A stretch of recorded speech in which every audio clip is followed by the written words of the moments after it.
All right. Okay, can I go on now? Yes, please. Okay, all right. So my name is Henry Ejiasari. Um, I am the CEO, the founder for Tent Maker Ghana Hub, and also Prime to Prime Ideas, which is has an office in Ghana, also in the United States. My background is more in finance, and the past 9 years, I have played in the entrepreneurship ecosystem. Because I believe that if this economy will be best, it has to be on the shoulders of entrepreneurs. Um, over the years, most of the things that I'm going to share with you are from the experiences that I was privileged to have encountered. Some of them from my studies, and some of them from the experiences that I gathered, and then from my research as well. I believe that is all that I can say for now, unless anybody has any questions. But that is what I think that I want to say now. So today, we are here to try and discuss what I think is the most important aspect of your business. I understand that all of us here are business owners, entrepreneurs, or self-employed, and so we are running something. And the core of every business, even if you are running a social service entity, you still need finance. You still need to understand the elements of finance. And I personally, with my understanding of how our ecosystem has been in a continent, is that most of us jump into starting business without really understanding what the core of our um, operations are. If you are familiar with the business model canvas, you would notice that the base of your model is the finance part of it. It comes with the revenue and then the cost of it. And so it is very important that all of us understand this. But to kickstart, I want to know you. So give you maybe 15 seconds. Tell us your name and then your business and what your business does. So that's from there, we will kickstart from there. I see Hayford Terrier. Hayford, can you introduce yourself, please? Hi, everyone. My name is Hayford Teteteria. I'm the co-founder of Proxy Fidelity Services. Proxy Fidelity Services, we are into property management on behalf of Ghanaians who are in abroad and they are looking for a trustworthy business to oversight their business operations in Ghana. Thank you. All right. I don't know what that is. Rita, RTN, Kaya. Naomi, could you introduce yourself, please?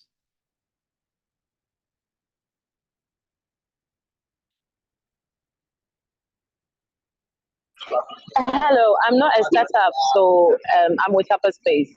So my name is Naomi. I'm the comms and event strategist for Upper Space.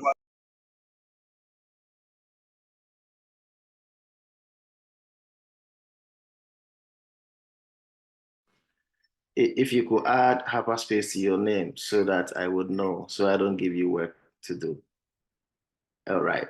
So I see Joseph Japon. Joseph, could you introduce yourself?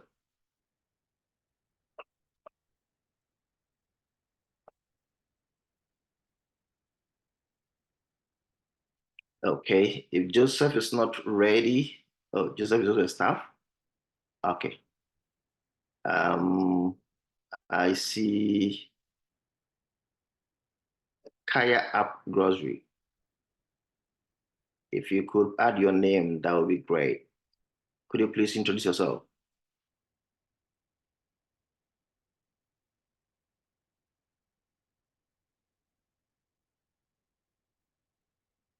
Okay.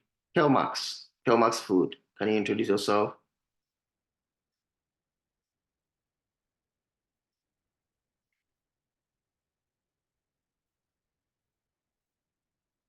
Can you hear me? Yes, Yeah, I can hear you. okay. So those who are not talking, is it that they are not here with us? So all right. I didn't want to take it randomly, so I can. Okay, I see Kelvin, not Kelvin Opoku. There's Kelvin. Kelvin, please can you introduce yourself? Okay, good morning. My name is Kelvin Kwabnanka Sabonsu. I'm with Constant Naturals, and there's a couple of my teammates on here too, Stephanie Bonsu and then Constance Bonsu. It's good to be here. Thanks for having me. You, Stephanie. Oh, Stephanie is one of your team members. Okay, Gabriel.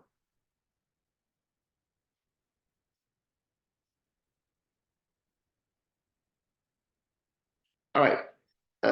I think with Gabriel, he's trying to connect his audio. Okay. All right, so let's start then. I want you to make good use of this time. I have always said that for us as entrepreneurs, every time matters for us. It is 2 a.m. where I am now. And because I believe that all of us here hold a solution to what we are trying to deal with in our continent. So I feel that this is a very important exercise for all of us. So please, once you are here, this is more or less like a crash program. So once you are here, I will kindly beg of you to spend some time to do this. I'm not sure. I don't know if Hyperspace is charging you for this, but if it is not, you're not being charged. It is a very important value that you are going to add. Even just the network alone would help you someday. So please take some time and let's do this so that at least we will get some benefit from it. So this session itself, it's part of a bigger program that we run at TentMaker. It's called a financial performance management for startups, small and growing businesses. And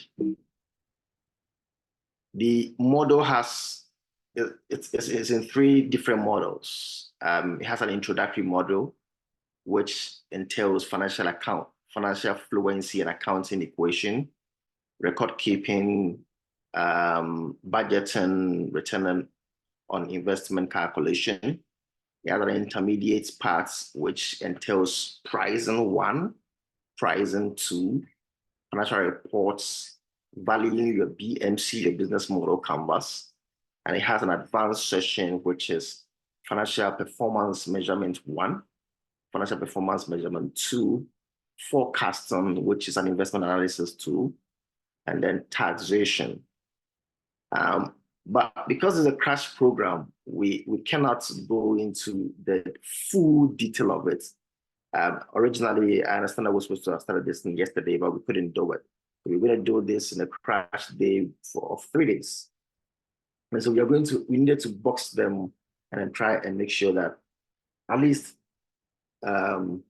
we have picked a few of the things that are most important to us. And then if there are some other questions that will arise, we will then deal with them as we go on. So this model is going to tackle 4 of those areas. So we try to pick those areas, 4 of those areas. So we look at financial fluency and accounting equation. We'll look at recording transaction or record keeping.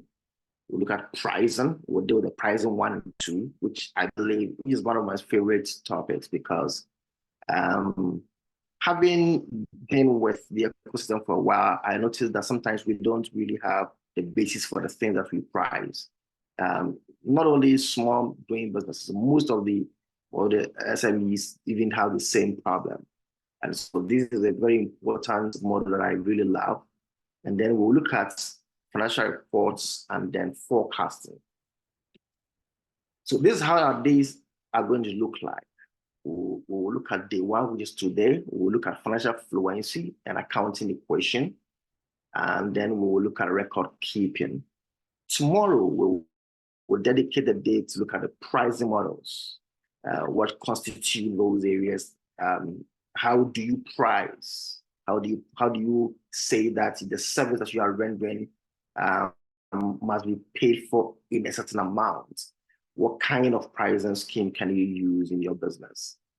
And then day 3, we will look at budgeting and then financial reporting.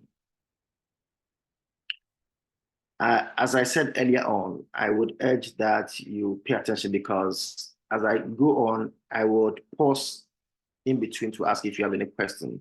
Because it is a crash thing, if I am running too fast, please draw my attention, but I'll try and go as slow as possible.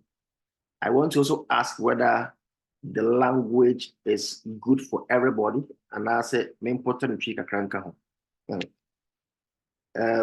Gideon, which one is the best? They are all professors. Thank you, sir. Thank you, sir. I guess that works for me too. So we would take some exercises in between. So please pay attention so that some of the things that you you have question. If you have a question, when I get to the point when I ask you the question, you can ask. You can write your question down so that we can flow and make sure that we have ended as we have planned. So let's go. So today we're going to look at accounting versus finance. We'll look at the accounting, some key accounting terminologies, and then we'll look at the accounting equation. I believe that most of us are familiar with some of these terms. And so it will just be a refresher for you as well.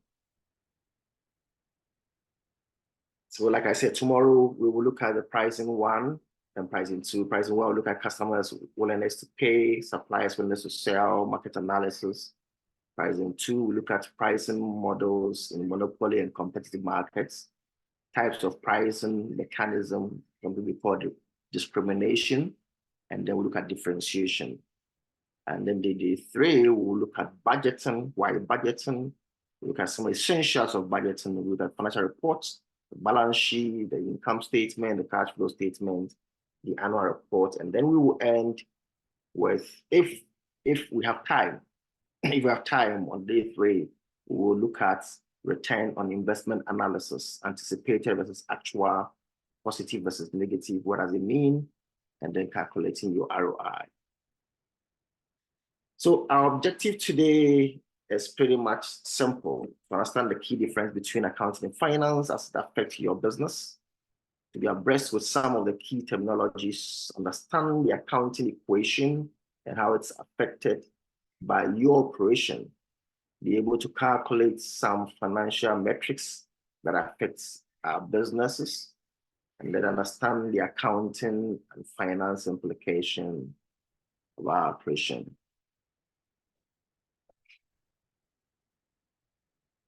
So this is something that I just wanted to draw attention to, that this is a general training to expose us to the topical areas that we are going to discuss. But because it is general, and because I am not so conversant with the levels that all of us are, it's going to be general. But if you want to do some specifics, it is important that you let us have some conversation around it, because it will help us to deal with the specifics. Some of the things are general, and as you would see, some of the things may not be pertaining to your particular situation. But as we address them in a singular manner, we need to understand how to deal with single situation. All right, so let's shoot now. Accounting versus finance.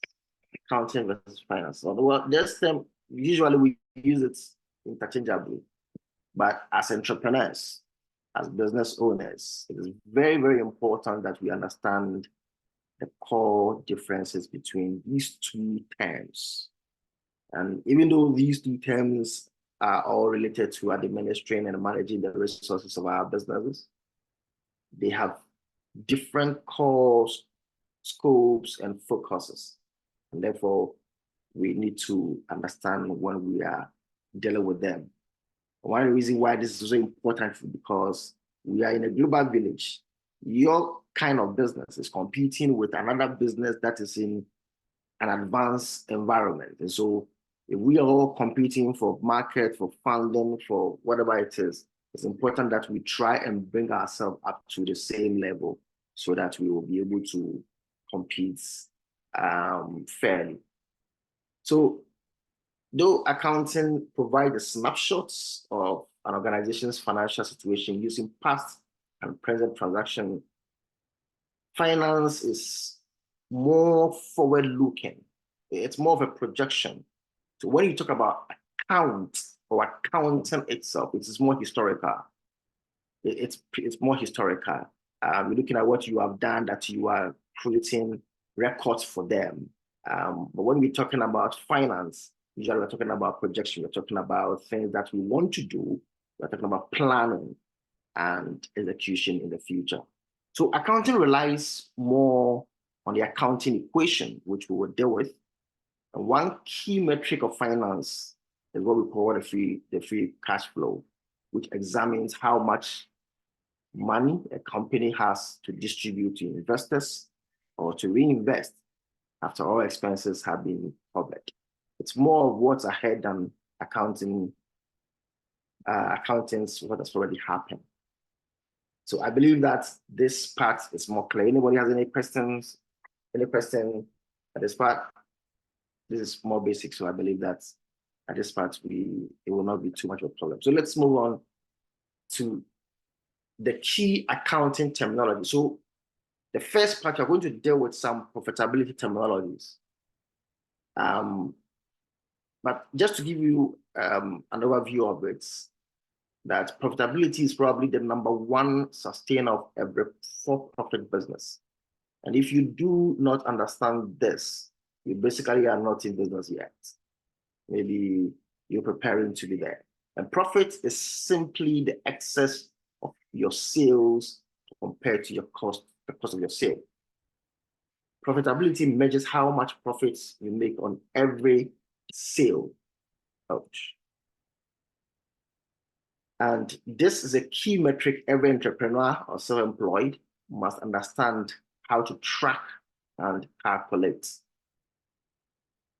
There are a number of ways to assess the profitability of your business, and we'll highlight 4 major ones. The first one is the gross profit. Well, this measures the difference between sales and the cost of the goods or services sold. Sales and the costs of the sales. And that is very important. As we go on, you'll see that there are some elements that are added to change the metrics as well. It is a way to understand how efficient your business produces and sell its products or service. So when you think about gross profit, you're thinking about how efficient you are producing and selling. You've not added any other thing. So it gives you the efficiency of the product itself. It is important for the business manager or the entrepreneur to look out for trends that affect this profitability measure. Trends such as seasons, market forces, news on the market, etc., weather, etc., to guide you on your strategic planning. So this is one of the key metrics that all of us, we are almost every time we see on our financial statements, and I believe that it is not something that is new to us. The second metric on profitability is the operating profit. Well, this measure the operating income, and it is a build-up on the gross profit, as this includes additional costs such as your wages and salaries, your rents, sales and marketing, and other administrative expenses. So we're talking about the entire operation. So now you're not dealing with only the products and the cost of the products. We're talking about other auxiliary expenses that contributed to you getting to the operating profits. This obviously gets you closer to knowing how much your sales is left for the business. The third metric is the net profit or income And this profitability measures the actual profit you are making per sales. And as we are professors, I'm sure that these terminologies will be much more easier for us.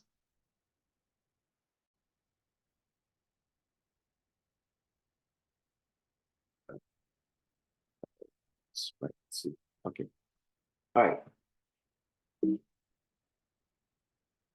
It is the difference between your sales, which is the total revenue, including every auxiliary income, and your total expenses, including apportioned expenses.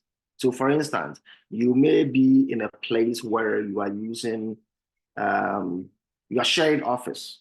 And so there's a time that they are portion and give you your share of expenses, say of rent or maybe of utility. So all those parts you also add to it. Or maybe you are using your phone and part of it you are using for business. Maybe you went to buy credit to do business. That aspect of expenses is attributable to the business. And therefore that's one you need to also account for in your net profits. It can be termed as absolute profitability because it gives you the entire picture. But taking the gross profits measure as analyzing your markup or hairdo, your makeup or your hairdo in the picture, and the operating profits looking at your makeup or your hairdo with your clothes, and the net as looking at the entire picture, including your posture.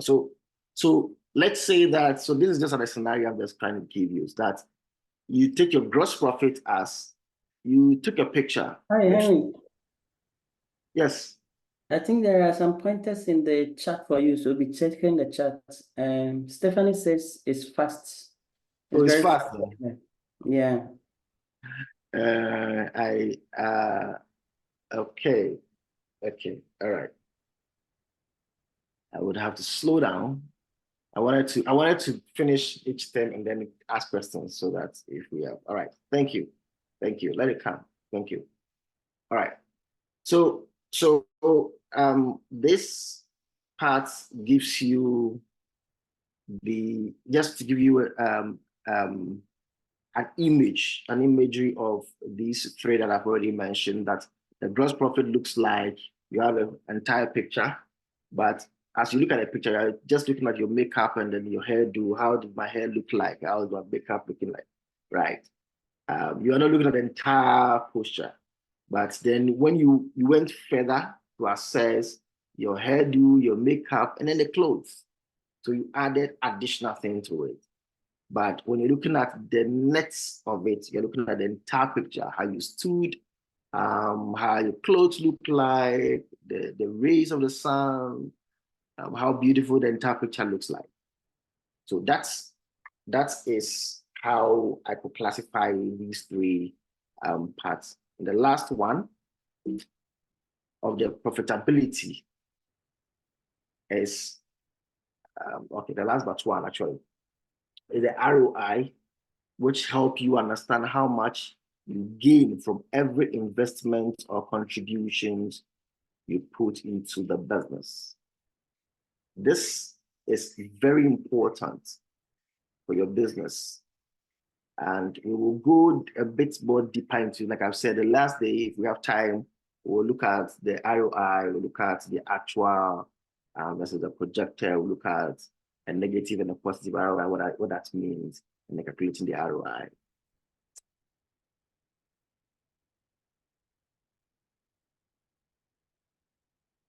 And the last on the profitability is what we call the EBITDA. It's simply earnings before interest, taxes, depreciations, and amortization. And I know most of us don't do with amortizations because we don't do it a lot with intellectual properties, but it is one thing that most of us, if you have studied the balance sheet before, or you study a complete financial report before, you would see some of these things on them. I'm sure a number of us may even know how to deal with this calculated. most smaller businesses do not have any assets to amortize, and so you may not really have the that is attached to it, but it's still a metric that you must have a clear picture of, because it gives you the performance of your organization. Now, what this does for you is that it puts your organization or your business on the same platform as any other business, whether they are in the same industry or you're not in the same industry, because it is a measurement, it's a ratio, it's a rate that you're calculating. So it helps for comparison. So maybe you do, let's say, you produce shoes, ladies' shoes. Somebody produce clothes. Somebody says that he or she is in import and export, right? Now, these may look like they are different kind of businesses, but you can use the EBITDA to analyze all of them on the same scale and to know which one is performing and which one is not performing.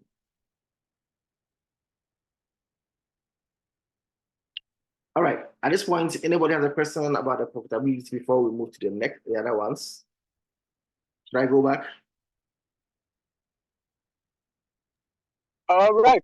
Good morning. My name is Ike of Jeff Control. I have a question. Okay. Yeah, so just before you delve into the different areas of profitability, I think you stated that making a profit as a business is very key, because that is what determines what exactly the business is you are in the business. My question is that, is it always profit, or there are other key factors that you consider as also very important?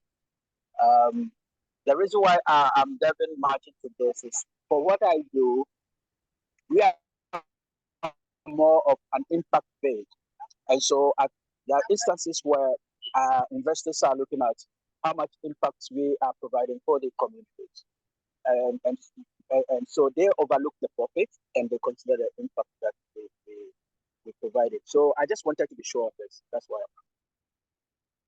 Okay. So anyone has a response for that?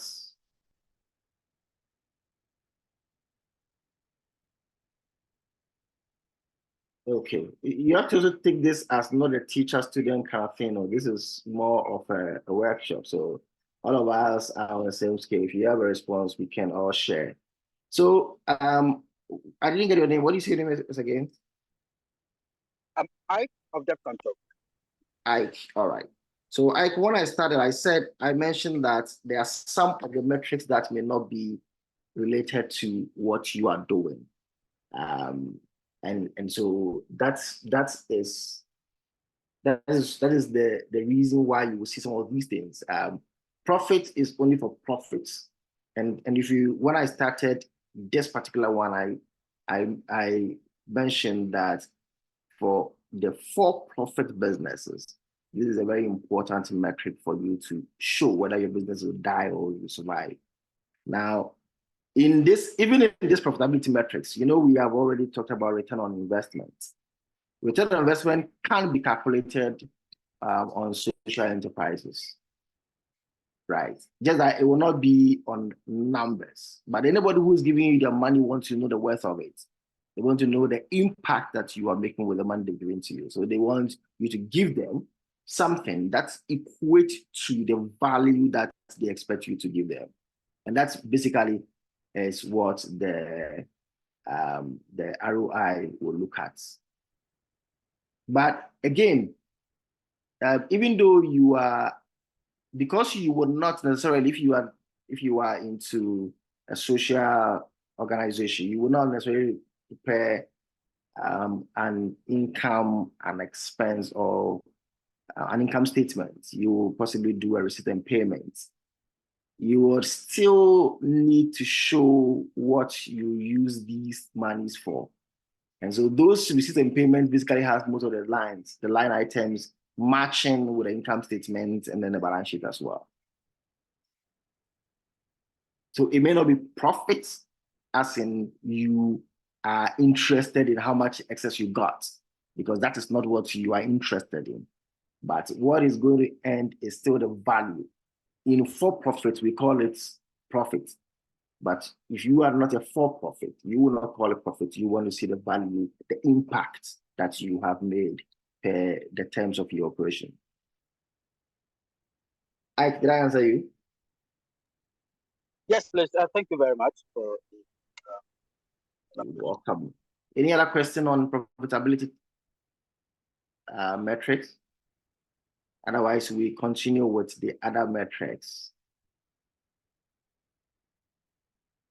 Okay, so let's continue. The next metric that we are going to look at is what we call financial or cash runways. Financial or cash runways. Well, this is an important term to understand because it is tied to the health of your business. Runway in business finance simply means how long a business has before it runs out of cash. So in this instance, whatever it is that you are, if you are running a social enterprise, you want to know how long you are left before you get a new fund. Otherwise, it means that you need to stop, programs and things like that.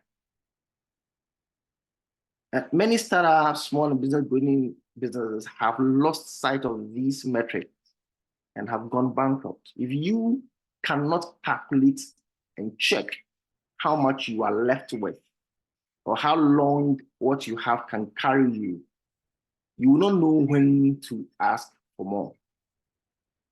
It's a very important metric that we need to understand. To calculate this metric, you need another metric that we'll go into, which is called the burn rate.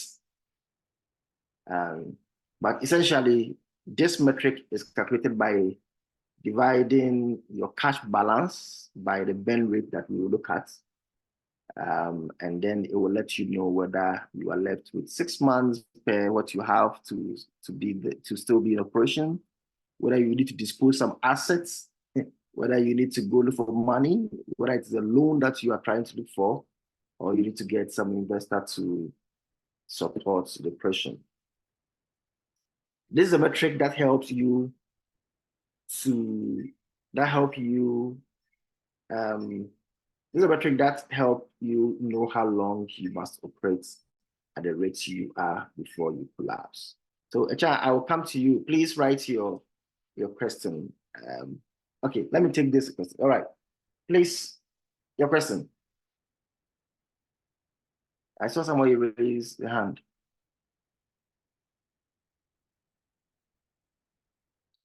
And I had a wrong touch.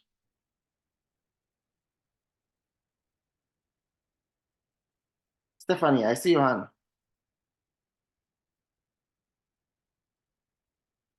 If you are speaking, you're muted. Yeah, sorry. So this is Constance.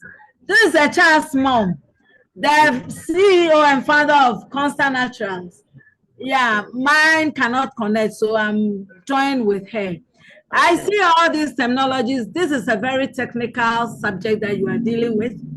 And for instance, you're talking about matrices like this financial cash runways. From where I'm coming from, it would have made sense to see some equations here. And by the way, I want to find out whether you can put them into equations and whether this document will be made available to us. If it is made into an equation sort of, there will be a much more, we can relate much more to it rather than just the text that you've written. For instance, in trying to gross profit, if we have this over that, in addition to what you have given to us, it will be much beneficial. Thank you. Okay, thank you. All right. So so that's why we need a questions. If you have questions, so that we will more examples, and so that we can get some of these. So the calculation it's already there. So let's take any amount. Let's say that, okay, let's do the next one and then take an example, because we need that metric to be able to calculate the cash runway. All right. And I said that this metric also helps in your strategic planning. So your burn rate is the rate at which you are depleting your funds. So at the rates at which you are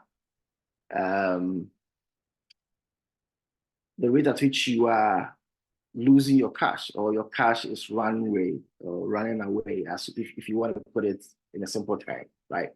There are several levels to measure this, but the simplest measure is to take your ending cash balance from your starting balance divided by the number of months. So let's take an example. Let's just say that you have an ending cash balance of 20,000 cedis. We're saying that you need to take your starting balance from this. So if your starting balance was, say, 10,000 Ghana cedis, the difference would be 10,000. Now, if you are dividing it by the number of months that you move from the starting to the ending, let's say it's 10 months. So between 10 months, your cash moved from 10,000 from 20,000 to 10,000. What that means is that you would have to divide this 10,000 by the number of months. Does that make sense? Yeah. What about we do that in an Excel sheet, okay, so that we can now see the results? Yeah. I could do that. I'm just trying to. Okay. All right. We can. Hello. Hi, Laurie. Hello, Henry. Yes, I wanted to know if we are dividing the number of months, we are dividing the remainder from the starting and then the ending balance by the number of months. So you are taking your ending balance from your starting balance. Okay. It gives you what you have spent, right? Do you understand? Yes, please. Thank you very much. So what you have spent is what you are dividing by the number of months that you use in spending that. It gives you the rates at which you are depleting. Do you still want us to use an Excel? Yeah, I think that yes, please, we should. It will make it easier for everybody to follow. So, I mean, if we can take maybe a scenario from one of them, or you create a scenario, and then we all determine which one is the ending balance, beginning balance, and then we all do it together so that everybody can do it for himself or herself afterwards. Yes, so that's what I wanted. I wanted usually. So what I wanted to do is, rather, instead of me doing, just like somebody asked, we'll give the scenario, we'll give you, say, a minute, and then we all work, and then we say, how about that? Yeah, I mean, we can go ahead with the scenario, and then we can work together. But I see somebody saying that she's visual and want to see the thing happening. So yeah, if I could come in. Good morning, Gideon. yeah, No, I cannot do calculations in abstract. But before then, the burn rate, you said it is spending over the number of months. Is it spending over a given period? The expenditure over a number of months is equal to the burn rate? The burn rate is the rate at which you are burning. You are burning your money. You are depleting money.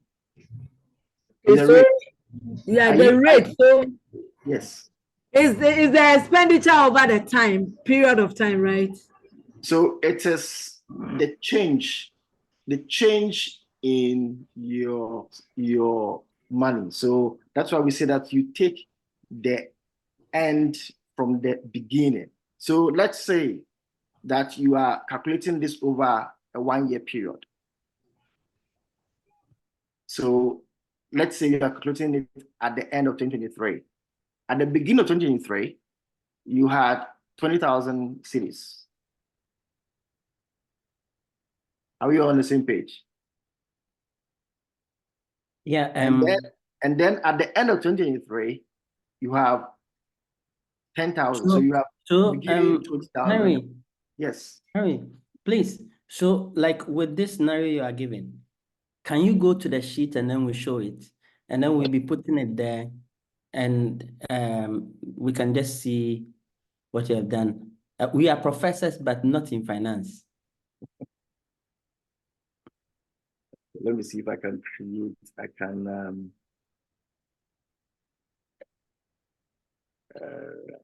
Because it looks natural. Yeah. So.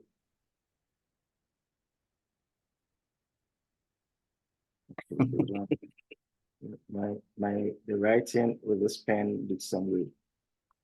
Maybe you can stop sharing the slide and then share a Google Sheet or or Excel, and then we can just follow through.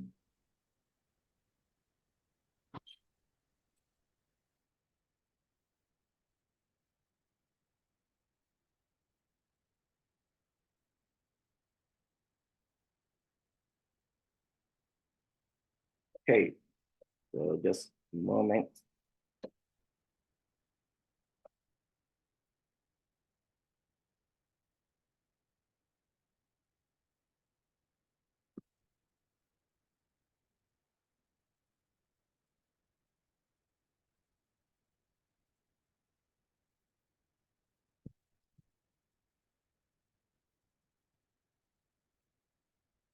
All right, can you see my sheet?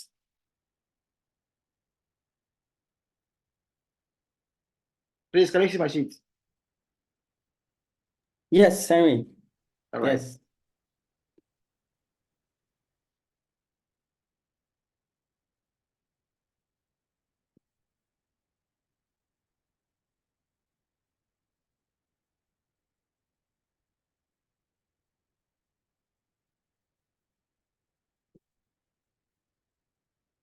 All right.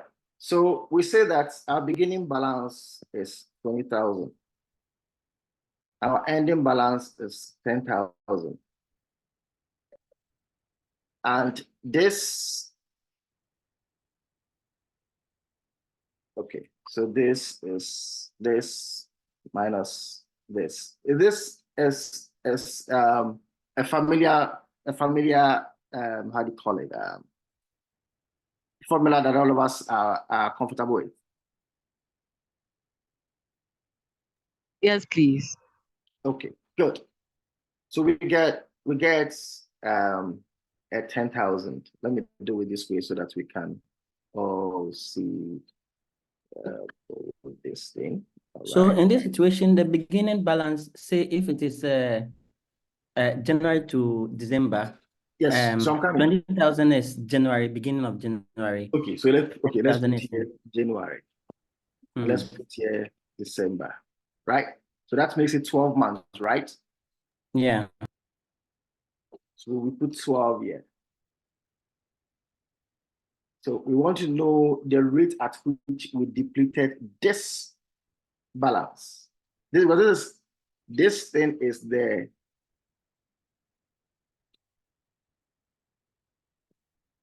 This is the balance. This is the spending, right? Okay, let me put it. This is the spending. And this is the time that we used, right? So we want to get the rates, the burn rates.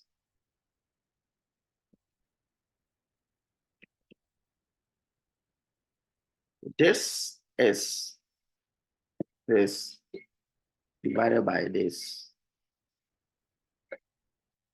And this is a percentage.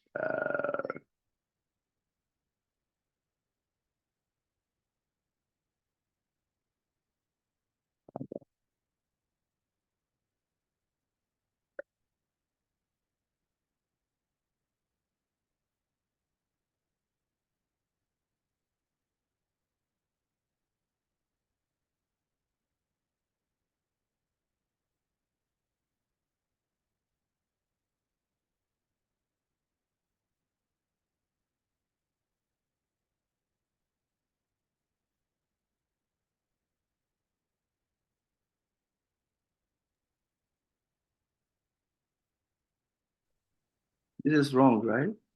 So will it be by 100 since it's rates? Yes. I'm just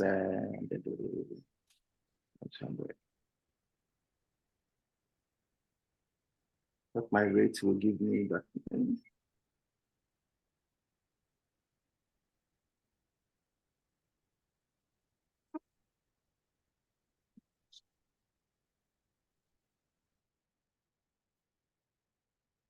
hold on. Let me get my rate, my formula correct. So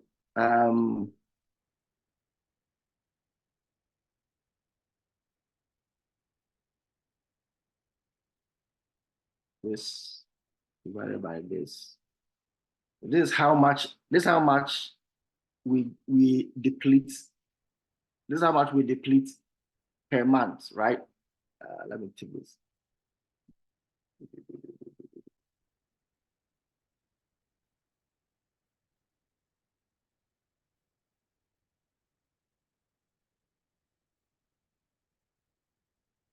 Okay.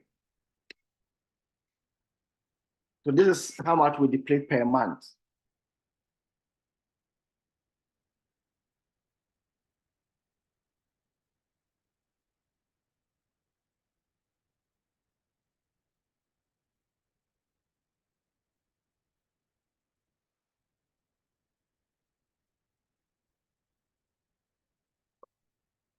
Does this make sense? So this is the rate.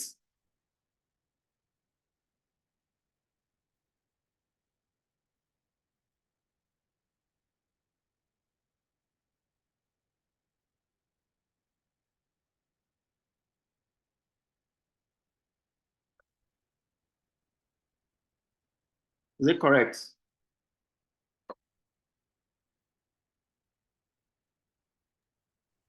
You mean the rates? Yes. Okay. So now what's the formula? So the this burn amount rate? is the monthly amount that we depleted. It doesn't let me see if I calculate this by 12, I get 10,000.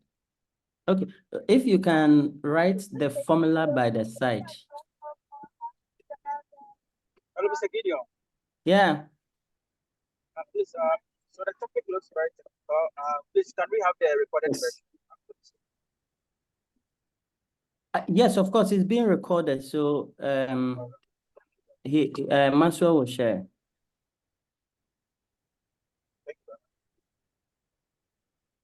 So this is the monthly rates, the burn rates.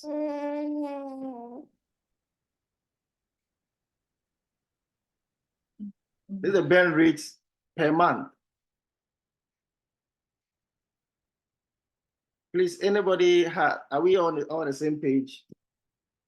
I'm not hearing anybody talking, so I'm not sure whether we are talking. So, Please, well, I get it. I'm not really getting it well.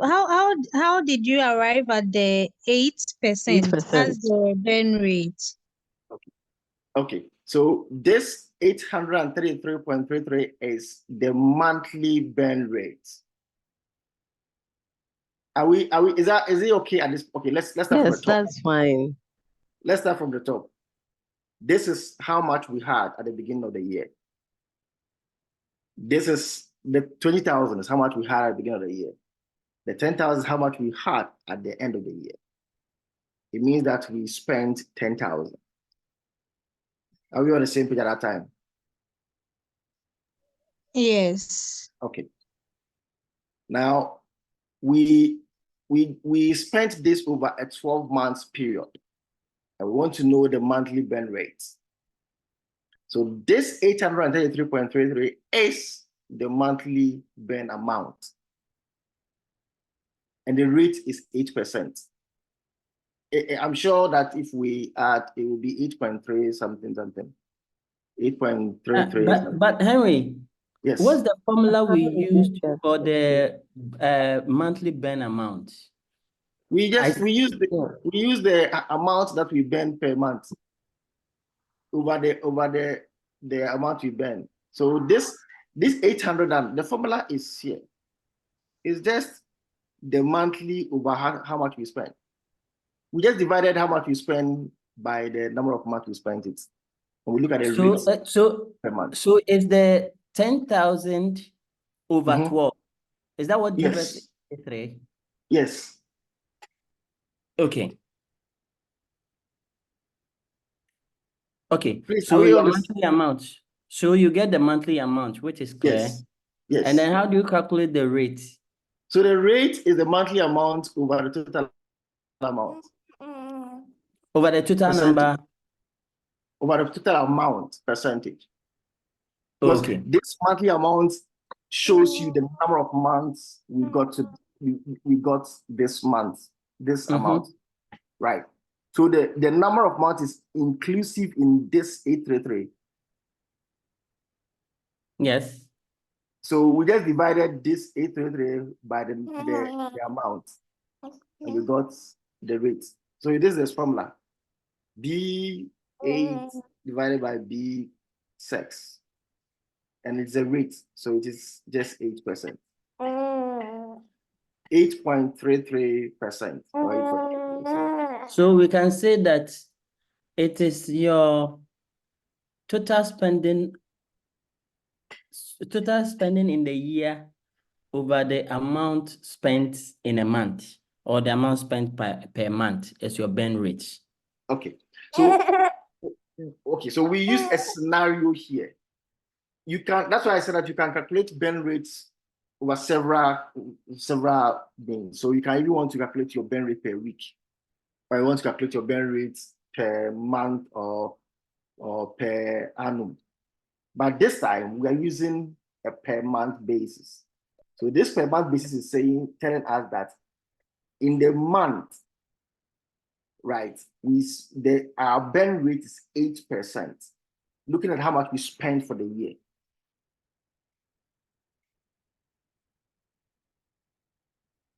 Are we on the same page?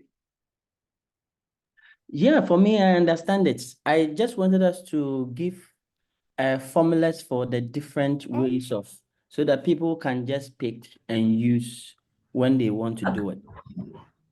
Okay. Please. So, I want to okay. Per your definition, burn rate will be equal to the spending over a period of time. In this case, it can be the beginning balance minus the ending balance over the period of time under consideration will be the burn rate. And I wanted to find out that this burn rate, does it take cognizance of what the expenditure is for? For instance, as a manufacturer, if I'm calculating my burn rate, will I have to factor other things like stock or raw materials and other things, or is just to see the rate at which I spend? And then I will be able to know that so much goes out this month. If I want to do it per month, is it another way of calculating costs? Because, for instance, I calculate my operations costs and my production costs. So for every product that I make, I know the cost. So I don't know where I should place this. Okay. The burn rate and the expenditure, if you mind. Okay, let me give you, let's change the scenario and see something. Let's say our beginning balance was 20,000. Our ending balance was 30,000. This rate will be a negative figure. Do we understand? Yes. Okay. So what we are calculating is not necessarily costs.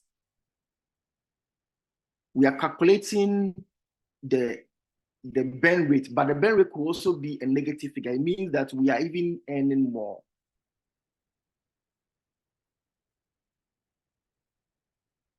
So we are not calculating costs. We are calculating how we are spending. So it's not necessarily whether whether the thing is going to direct manufacturing or is going into administrating or things like that, because you're also looking at your income. You are adding your income in the period as well. This becomes a challenge when your spending is more than your income. And you know that when your spending is more than your income and this becomes a positive figure, there will be a time that you will deplete all your money. Are we on the same page on that level?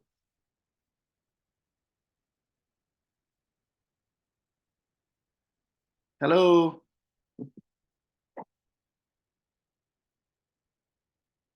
You see, the burn rate is about the rate at which you deplete your resources, your financial resources. Is that right? Right. Okay, and I wanted to find out, okay, depletion can be understood in many ways. Yes. Like my starting balance for the year is 20,000, and I spent 10,000 in acquiring raw materials. Right. Will that be factored in as a burn rate? That was the question I wanted to find. Or is it the rate at which, because you said that, I think I heard you say that the beginning balance, what you have done, is it the profit is not factored into it and nothing is factored into it? So will it be that per my net profits? Is that what I'll be looking at? Because for the starting balance, for instance, like 2024, like this, if my starting balance is like 40,000 Ghana cedis, I have a budget for the things that I need to, because my beginning balance can be my closing balance for last year, for 2023. Is that right? So a new year has started and I need to have some more raw materials, acquire some packaging. So if by the end of a period of time, my starting balance is no longer what it used to, but it has reduced to something, is it equivalent to a burn rate? Yes.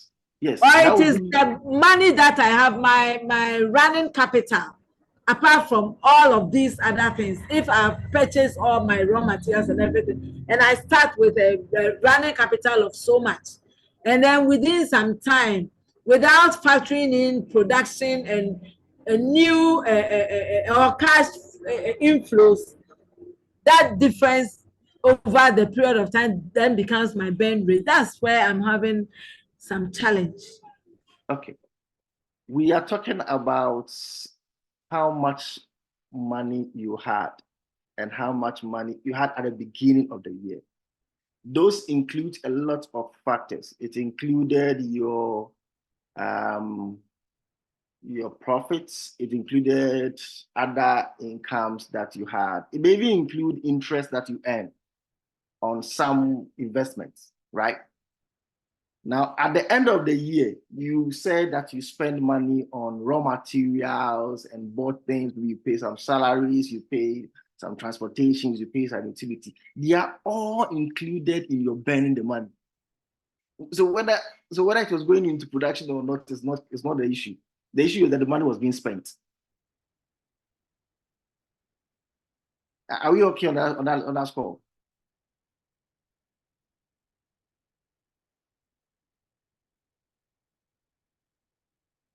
Hello? Yes, Henry. Yes. Okay.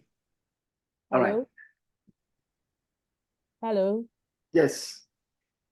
Please, my name is Naomi. I wanted to ask a question. Go ahead, Naomi. Okay.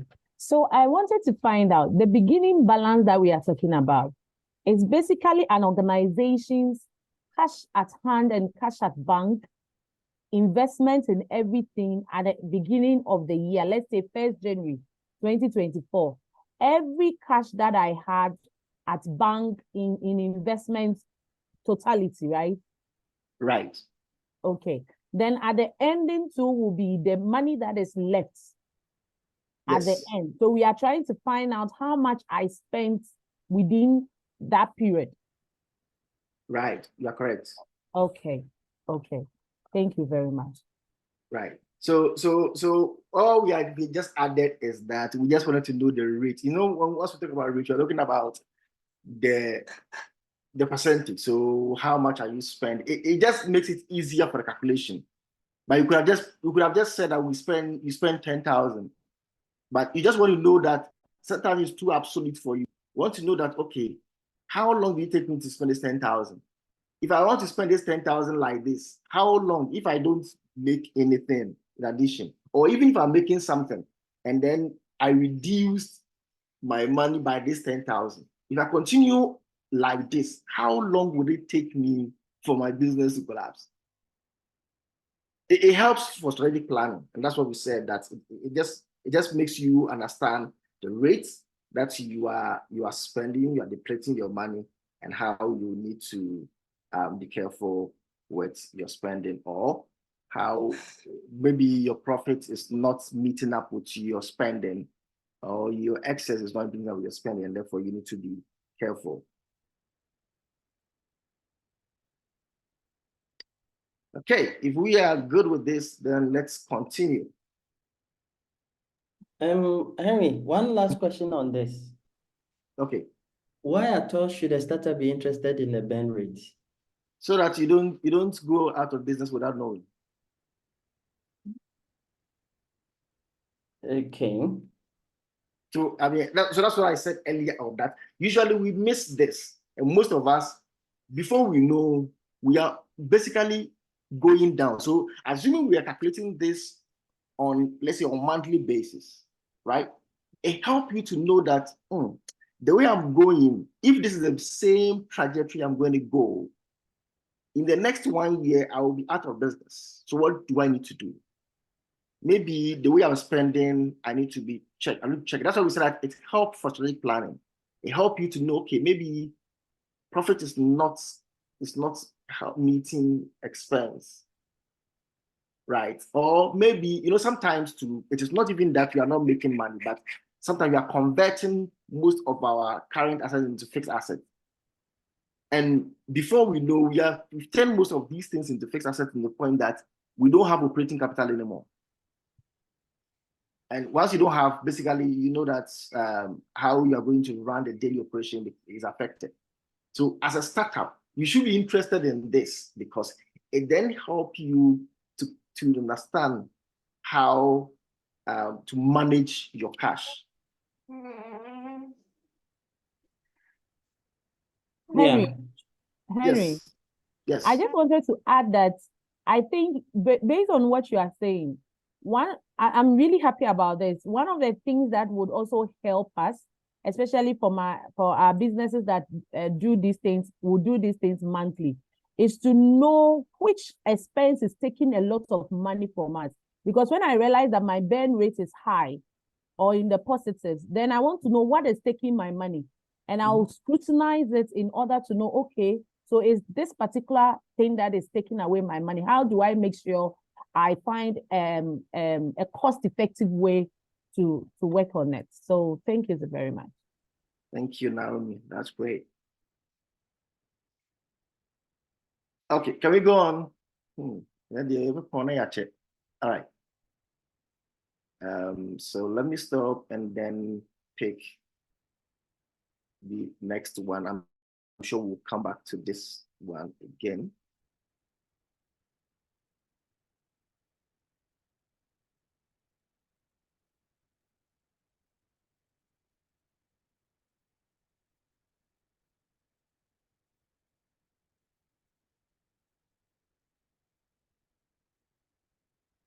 Okay. So just so that we get additional So investors check this to know how efficient you are managing funds and the rate at which you need more money. I guess that's also what buttresses most of the reason why we need this. And you can measure your gross and net burn rates.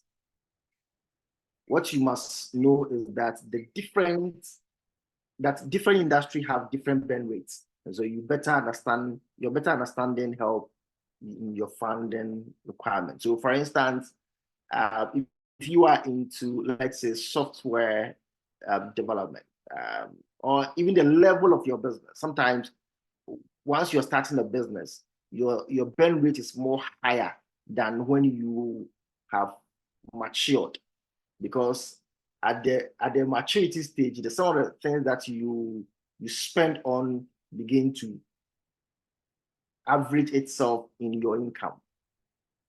And then also, like you said, the industry can also determine your burn rate as well.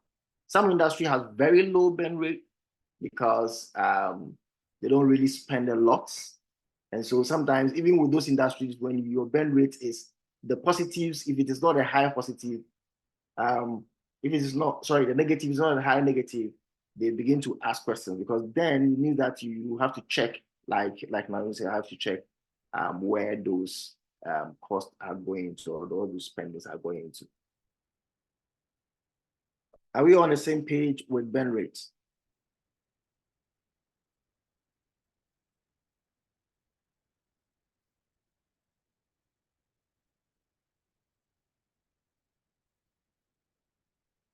Okay. The next one is what we call the churn rate. Now, this metric focuses on the value your customers place on your products. So this one too, we can also have a way to look at it. So it gives customer valuation, and sometimes called attrition rates. It measures the rate at which customers stop patronizing your product or service. Now, let's also do this. Maybe this one too, we need to get an Excel for it.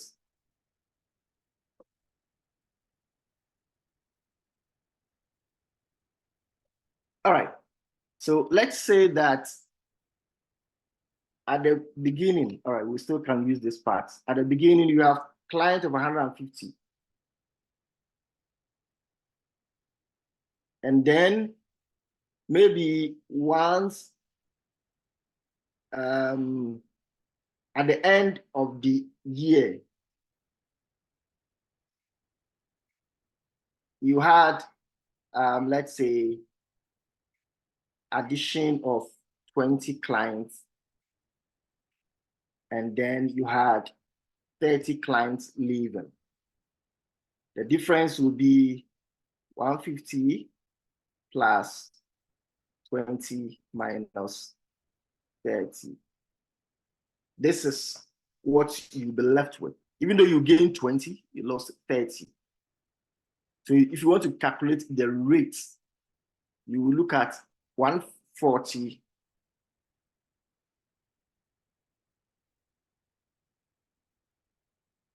okay, 150 minus 140. You lost 10 clients. Now, the reason why you should be concerned is that if within a year you lost 10 clients, how long is it going to take you for you to lose all your clients? So you need to be concerned about the attrition rates that also happen in the organization. Sometimes we don't really pay attention to the people who are leaving, and before we know, we don't have more customers. But you know, the customer basically brings you the money. All right. Let me go, and then if anybody has a question with this one, we can take. All right, so this is a very great metric for measuring loyalty and satisfaction. If you have a high churn rate, you may have to check your product and or service quality or the market acceptability of your product and or service. This is the opposite of retention rates. And this is good for both internal strategy and your external stakeholders. Please, anyone has a question on churn rates? It's good that you are comparing churn rate and then retention rates. But as startups, what are the things that we can do to retain customers and avoid a lot of them churning out?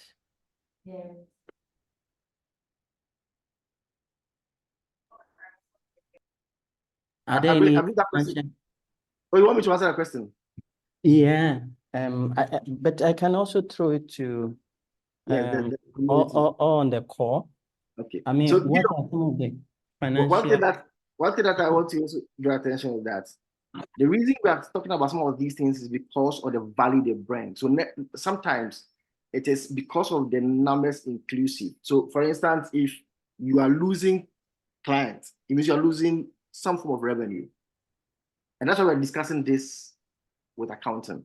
We're discussing this. I get it and love it, but I just wanted to find out from those on the call, like, okay, there should also be some kind of Let me just come in. Okay. Let me just come in on this and share a little experience with that. In order to reduce your churn rate and also to retain customers, one good thing or one good practice that as startups we need to embark on is what we call the feedback mechanism. You try to engage your existing customers, try to find out if they are okay with the products, try to find out what they need to be added, try to basically provide them with very good customer care. And at the end of the day, sometimes it's not just about the product or the service, but the fact that you even have time for them can also retain customers.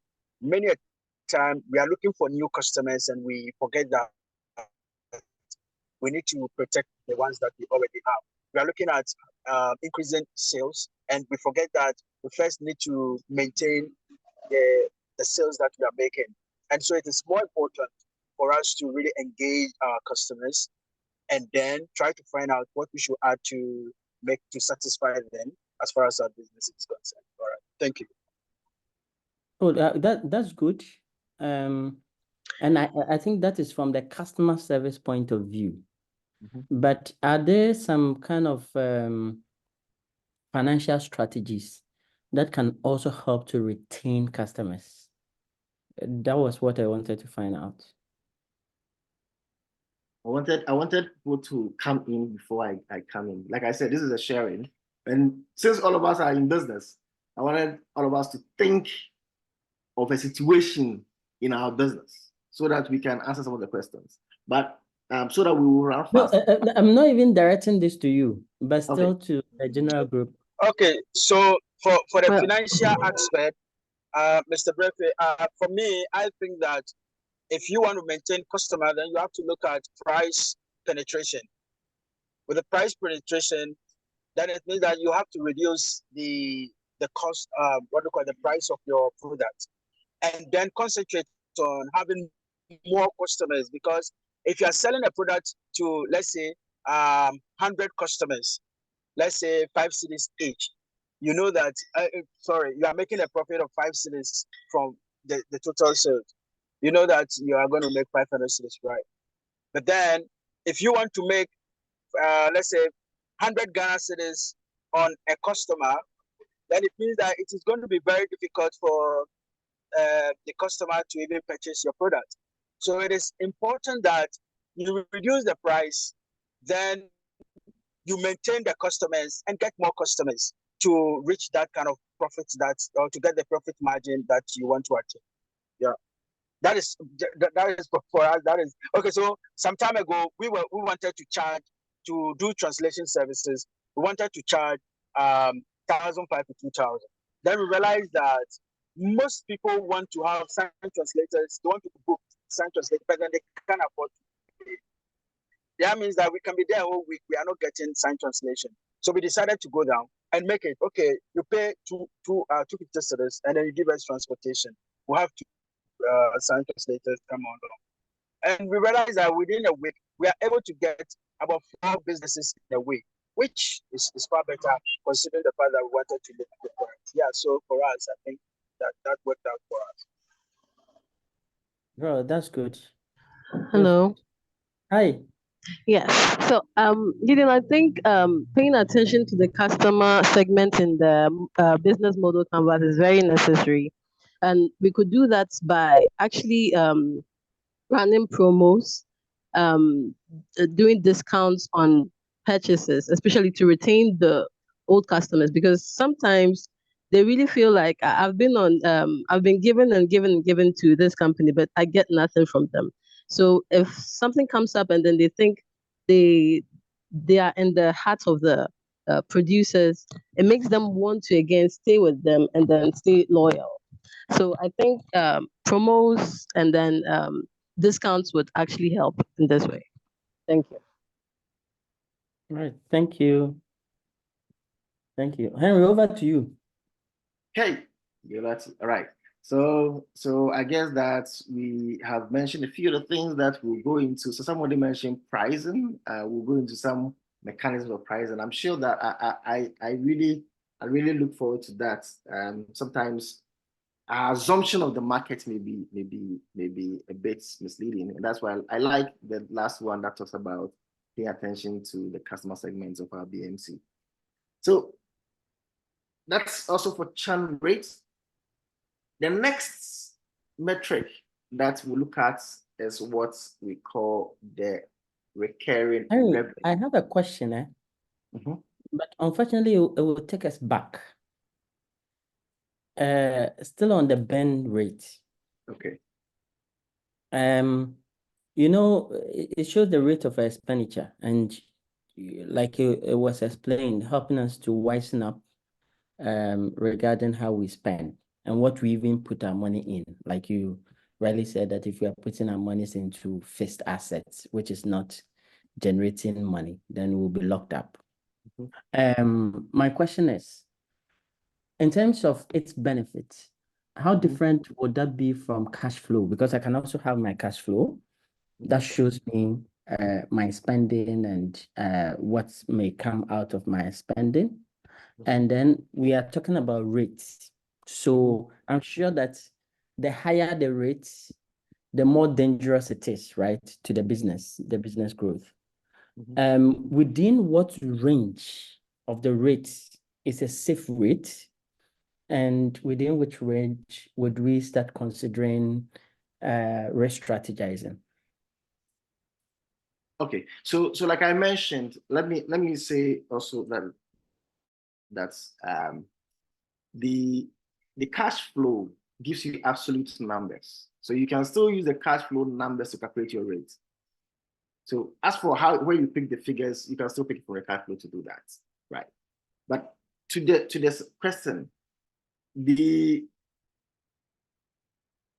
margin or the rate at which you are depleting will, like I said, will depend on the industry that you are into, and then even the stage of your business. Sometimes when you are a startup, because you are spending more, you're trying to do a lot more marketing, you're trying to do a lot of things, you may be burning more money. What that's basically, like I said, what that basically tells you is that if you know that you are going to, the way you are spending and you are burning money, you will need more money in the next year, you start planning. So what we are saying this way does not mean that burn rate is bad. It's just for you to help you. So let me give you an example. Most of the social platforms that we have, they have very high burn rates when they go onto the market and borrow and they start, build their infrastructures. But calculating this rate help them to know that, look, the money that we have, within the next 6 months, it should be done. We will basically have exhausted the money. So it is for us to begin to raise more money. Right. So they help you. But again, if you are running the normal operations, once you are in the moment of stability and you are doing income and expenditure, you always want to have a negative burn rate. Because if you're having a positive burn rate and the burn rate is moving, even if it's 1%, unless you can attribute it to season, sometimes season can also cause your rate to move in a way that is abnormal. Or maybe economic condition can lead it to move in a way that is abnormal. But if it becomes a normal trend, that your rate is even 1%, it tells you that there will be a time that you will be losing almost all your money. And it also tells you that it means that your operating cash flow is tending to be negative. Are we on the same page? Yes. Okay. Hello. Yes. Hi, Henry. I wanted to chip this in. I'm just hoping it will be helpful. So, with the burn rates, I'm actually comparing it to the fact that maybe if I want to start a business, but I need to go and rent a space for it.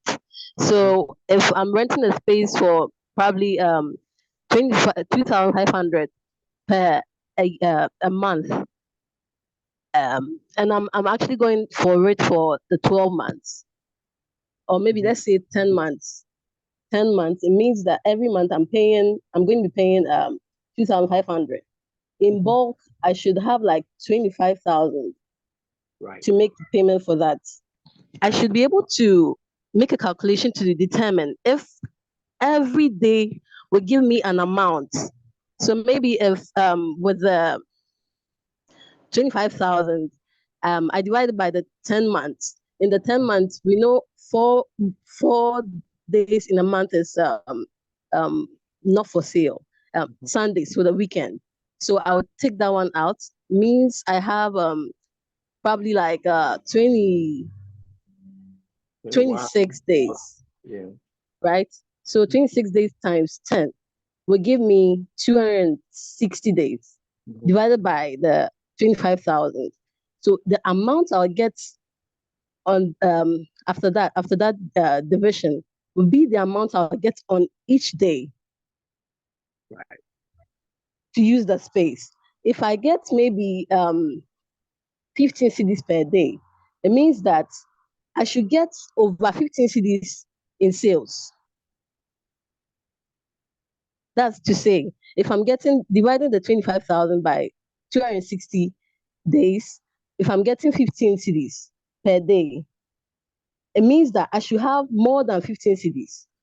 So maybe like 25 cedis, giving me an excess of 10 cedis.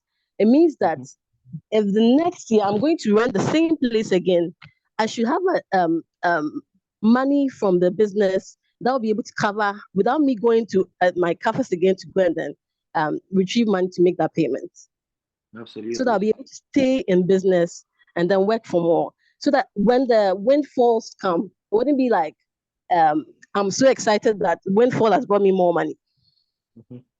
Right. So that's why I wanted to see if we could relate it to this to make it really understandable. Yes. And just even to add to that. Thank you. Even at the startup stage, and just like Gideon said, even before you start a business, you can actually calculate your burn rate. So for instance, if you anticipate that you're going to start business, right? You are into manufacturing, or you're into some kind of production, and that you know that your income will start in the 10th month. But then you can calculate and know how much you're going to spend once you start going into operation. And you know that you have a capital of say 100,000 Ghana cedis, and every month you're going to spend say 25,000 Ghana cedis. You know how long it will take you for you to be out of business before you start even getting any income. So it will then inform you to even know whether you need to raise more capital before you start a business. Okay. So it is not only for those who have already started a business, but those who are yet to start can also calculate this kind of rate as well. All right, let's go on. So the other metric that we're looking at now is what we call the recurring revenue, which can be calculated in the month or in the year. So the recurring revenue of a business is a very important metric for planning. Every startup small growing business need to create a system for recurring revenue. And this is something that I'm sure that we all are doing. You must be able to calculate both your monthly and your annual recurring revenue. In advanced economies, like say here in the United States, most people create deals and create some form of incentive just so that they do that there's a recurring revenue that's happening. And by recurring revenue, I'm just saying that you have a client that you know that every month you are getting this much. It is not arbitrary. It's not something that you know that whether they will buy or they will not buy. So let me give you an example. So for instance, for those who are using, let's say, landlines, the telcos can calculate and know that recurring, there are people who pay their bills on a recurring basis. And so every month, this is how much we are getting, right? So we don't even need to go out there. This one will come in because it is something that has to come in every time. And for business, we need to get such pipelines as well. Product and services subscription as well as buyer and sellers agreements are developed to address this metrics. It's a perfect way to stabilize your inflow, and we'll discuss how you can use pricing to address this when we get to the pricing tomorrow. Any question on recurring revenue?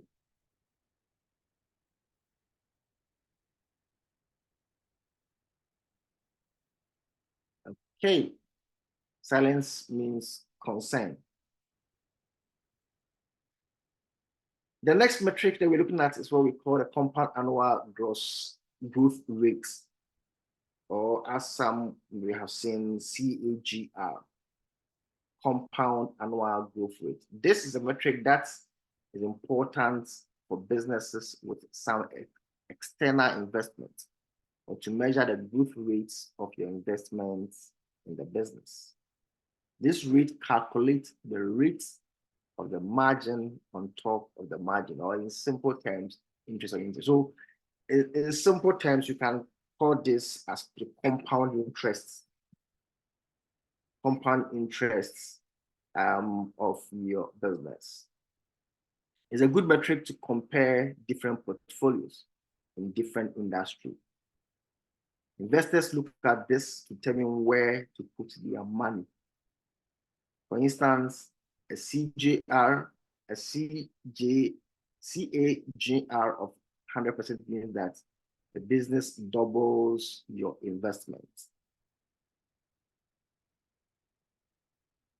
Any question on CAGR? Or it's sounding abstract. Hello, Henry. Yes. This compound annual growth rate. Yes. You said that in number 2, this rate calculates the rate of the margin on top of the margin, or in simple terms, interest on the interest. So it's like a doubling effect. Yes. Is that it? That's what you say, like compound interest. Yes. Yeah, it's a compound interest, not just one, but multiple interests and multiple margins. Right. Yeah. And you say that it's a good metric to compare different portfolios in different industries. How? Okay. So for instance, let's say you go and put you put your money in an investment portfolio, say treasury bills, right? And then you want to be rolling over. Okay.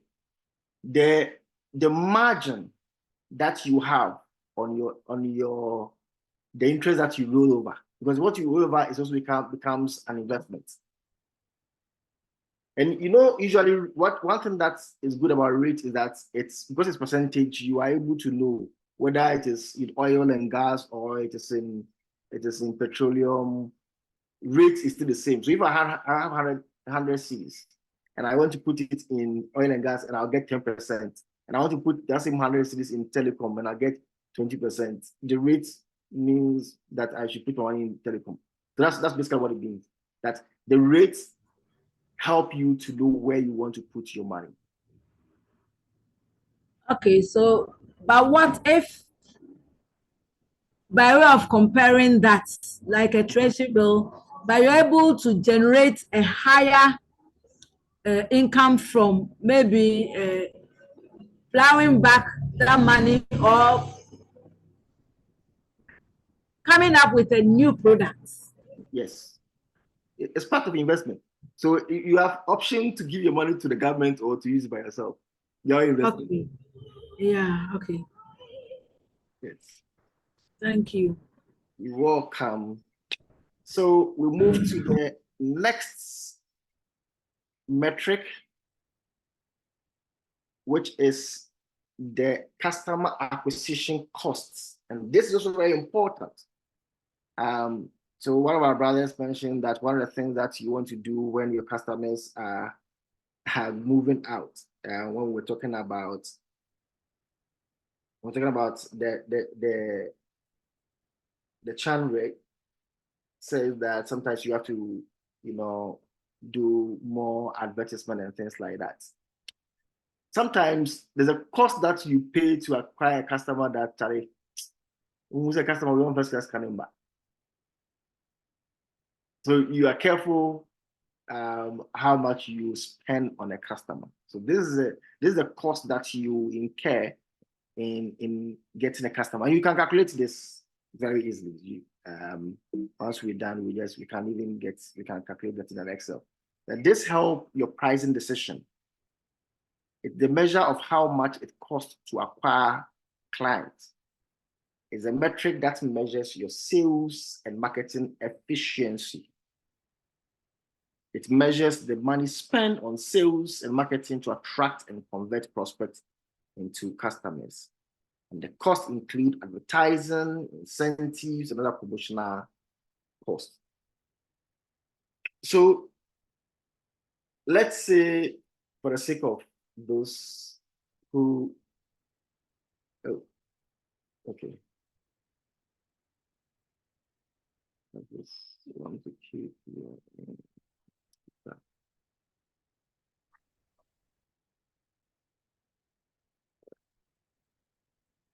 Did I do something?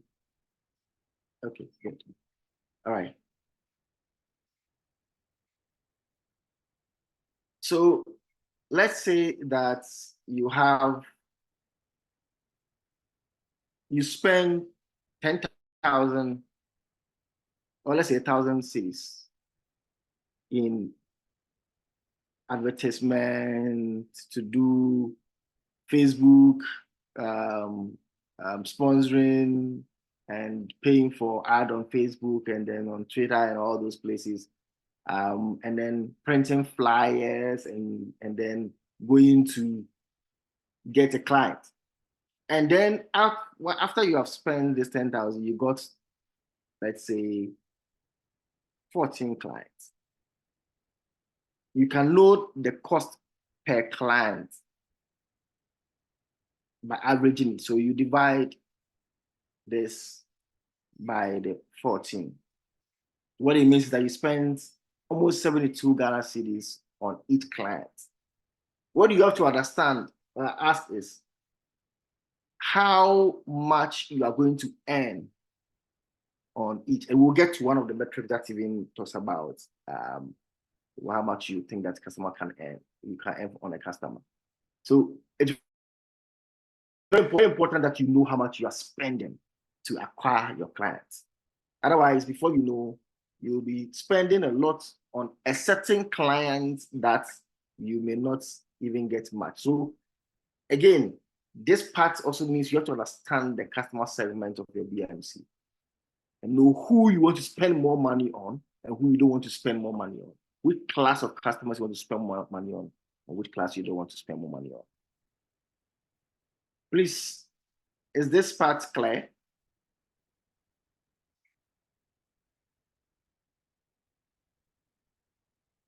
Bianca, sir. Hello? Oh, it's clear. Yeah, it's clear. You know, like December, for instance, there's a TV station in Accra.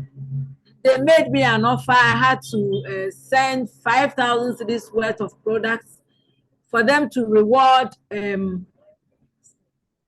some viewers. I think there's a telenovela there. Yeah, so it actually cost me 5,000 cedis to send. And the customers I've had so far, about 20 of them, you know, if I divide by this cost, it's so much. But then I consider that for keeping my customers, just delighting them, making sure that every purchase they make, they have something extra, really helps me to keep. And I've begun to view it in this way, that this is less expensive than going to the radio station or to the TV station. Even though when I go on TV, I get a lot of customers, the cost itself is, you know, sometimes it's a killer. Yeah, so I do get what you are driving at. Okay. And again, let me just repeat that one, just for the sustainability of your business, one of the metrics you want to really pay attention to is the recurring revenue, because that gives you a breather. If you are able to, if you have a product or service that you sign on people, and when we get to pricing, we'll try and, like I said, we'll use the pricing mechanism to see how you can use pricing to get people to have to pay recurringly. It's very important that we get customers that have recurring, you know, payments. It helps you to plan, you know, so that you're not always on the heat. All right. The next metric is the CLV, customer lifetime value. The expected value of your customer informs your revenue projection. So again, we're still talking about understanding your customer. So even as you throw in the cost to acquire a customer, you must have a fair idea of the value of your customer. So like what our sister said, it's very important that you know who you are attracting. CLV is the total income value a business expects to gain from a customer during their business relationship. You can measure this metric by analyzing historical value from the same customer.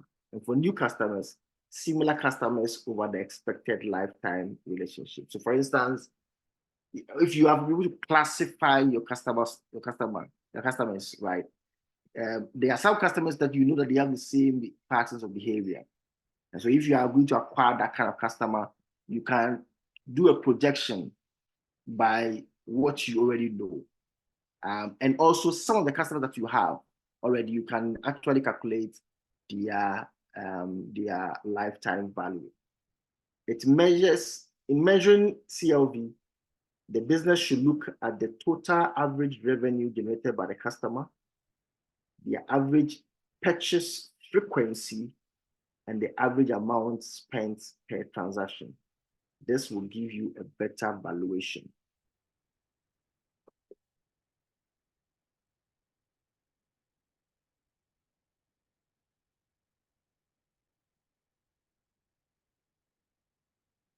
It also help you to segment, like I said, to segment your customer base. Any question on CLV before we move to something aside this key metrics?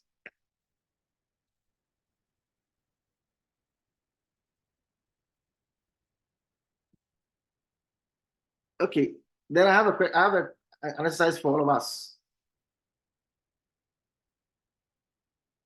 I believe that we asked all the questions, so we can take this exercise.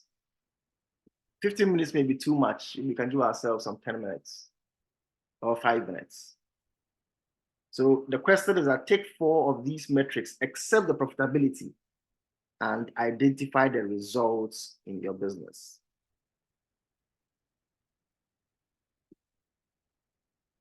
Is it doable?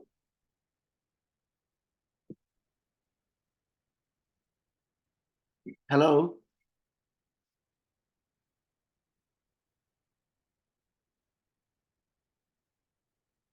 Hello?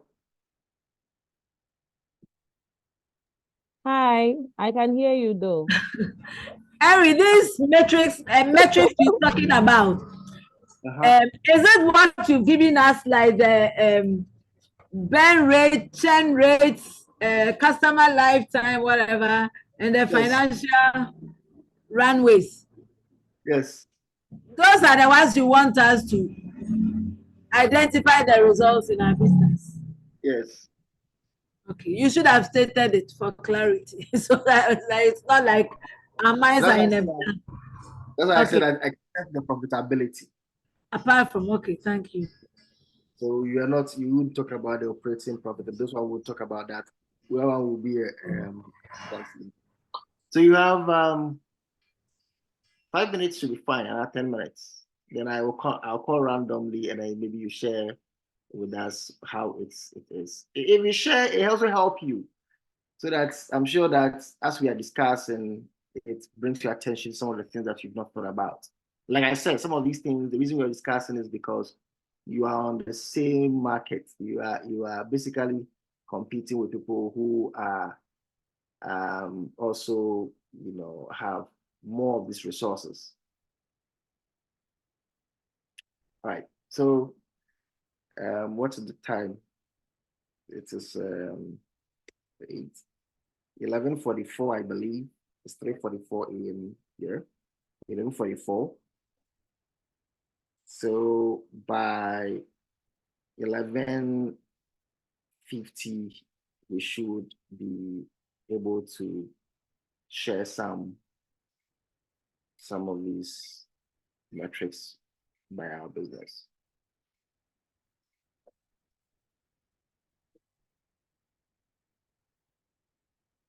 So please, this is the time that if you have questions, you can ask. Because I'll call randomly. When I call and you don't respond, it means we need hack.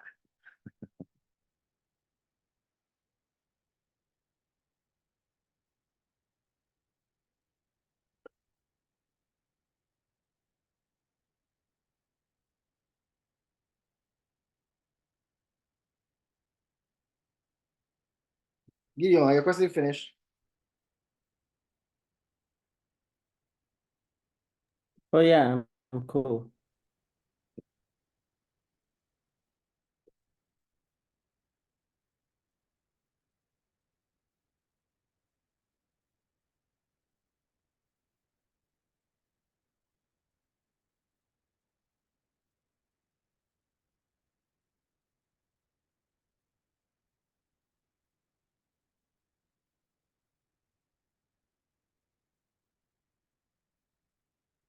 Anybody who has been able to do something who want to share?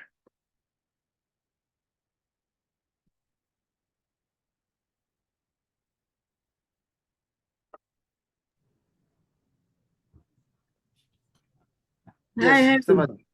Yes, go ahead. This is Constant. This is Stephanie's mom. Yeah, so for the customer acquisition costs, like I was saying, for that campaign that I launched, that I had to pay 5,000 cedis in kind, I was able to get a customer who purchased over 4,000 cedis worth of products, and another and another. And for the value, I go by this Pareto principle, that 80-20. There are, even though the cost in customer acquisition can sometimes be very, very crushing, there are people you will never get to know or get into your community of buyers except you do this. And so when I look at the value that this gave me, I think that is on the positive, because I was able to get some people in Accra. I'm here in Kumasi that I couldn't get any other way. So for me, the customer, even though the others who never bought anything, they took all those things for free. But overall, going by this 2080 principle, I believe that if the campaign is launched right, customer acquisition can be one of the rewarding ways of growing revenue. Thank you. You're welcome. So one of the things that you can also try and do is if you can attribute some rate to it. Yes, you give us a general idea of, so you mentioned that the cost, so at least you're able to know the cost, that the cost was 5,000. And you also made an interesting point, which I think that all of us could also look at. So you mentioned that the cost was 5,000 in kind. So what it means that this is going to be affect your cash flow. And so it's also No, it didn't. There's something that is very important, that if there's a way that we can create this, if it will not affect our operating cash flow, operating cash, it then help you to even maybe stretch your operating level. It help you to stretch your burn rates, because it's not directly affecting your cash. I actually sent products, packaged products, so that we will give to the viewers who will get their quizzes right. So it was a way to get our products into their possession, for them to use it and appreciate it and then come back for more. So it served two purposes: publicity and sampling. Thank you.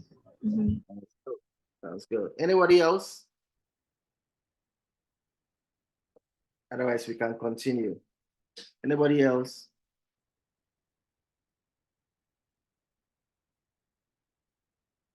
Okay. All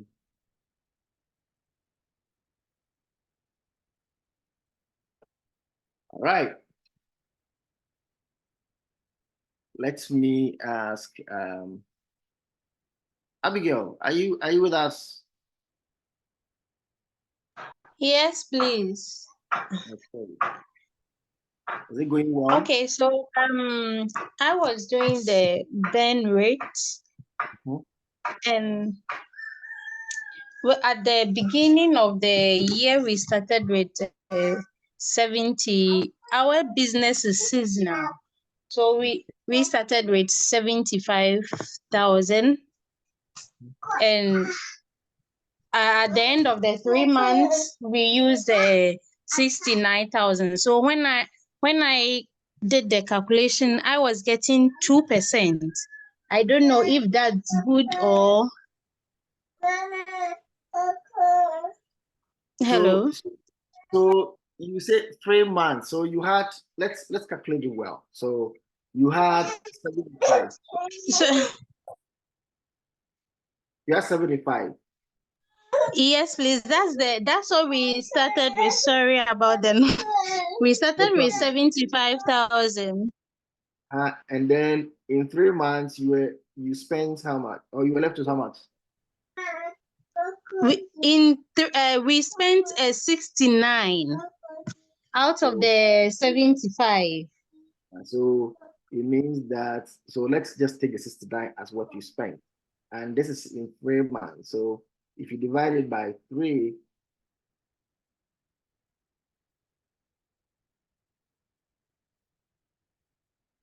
sorry, 69 divided by 3, you spend 23,000 every month.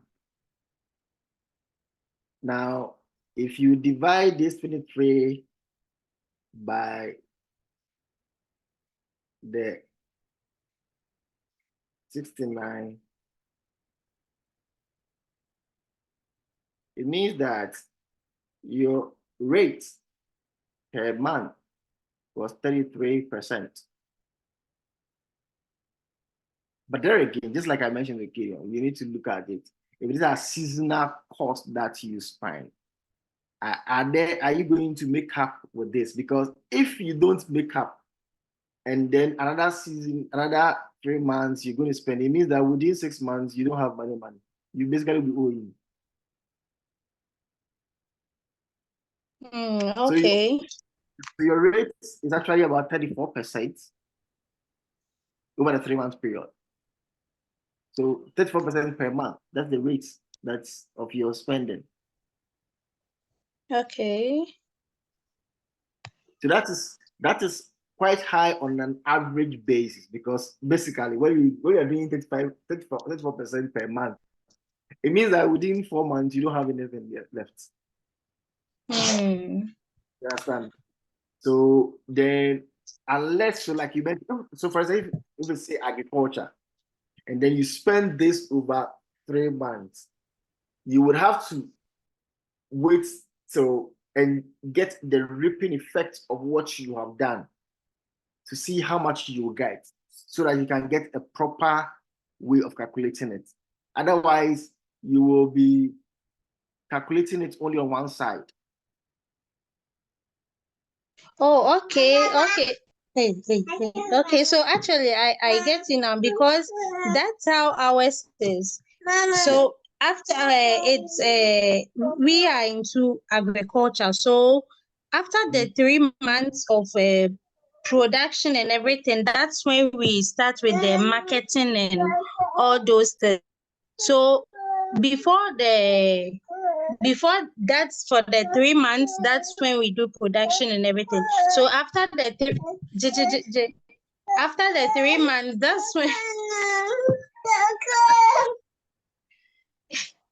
that's when we start. So from what you are saying, are we to wait to finish with the market, the sales and everything before we can calculate with our burn rate? Or Yes, I mean, if you want, now you can calculate to know how much you burn and how the rate at which you are burning. See, one thing that you can also do with this is that, for instance, you can do comparison. Let's say in the next season, you can look at, because now you know that the rate of your burn is 34%, right? If in the next season, your rate comes to, let's say, 25%, you know that you have actually reduced your rate, your burn rate. It helps you to know that you are doing something right? But to be able to get the full season, you should be able to know that when I burn this, is there a time that I'm going to do production that the money is not going to finish? So my question to you will be that what is left is basically less than 10,000. Would that money be enough to take care of production, to do the harvesting, to do the marketing and things like that? Otherwise, then at this point, you should be thinking of how to refinance your operation. Do you need to get a facility? Do you need an investor, or what do you need? oh, okay. Hello, Henry. Thank you. There's a question I want to ask because of Abigail's scenario. Right. I was thinking, is there a way to reconcile burn rate with profits? Because what she said was she started with 75,000 and then spent is it 69? Yes. Yeah, so this is not remotely connected with whether they made acquisition. Then if my burn rate, for instance, comes about as a result of a contract that I am able to get, meaning that my expenditure is going to rise, irrespective of the fact that it's going to bring more revenue into my business. How am I going to reconcile it? And how can I conclude that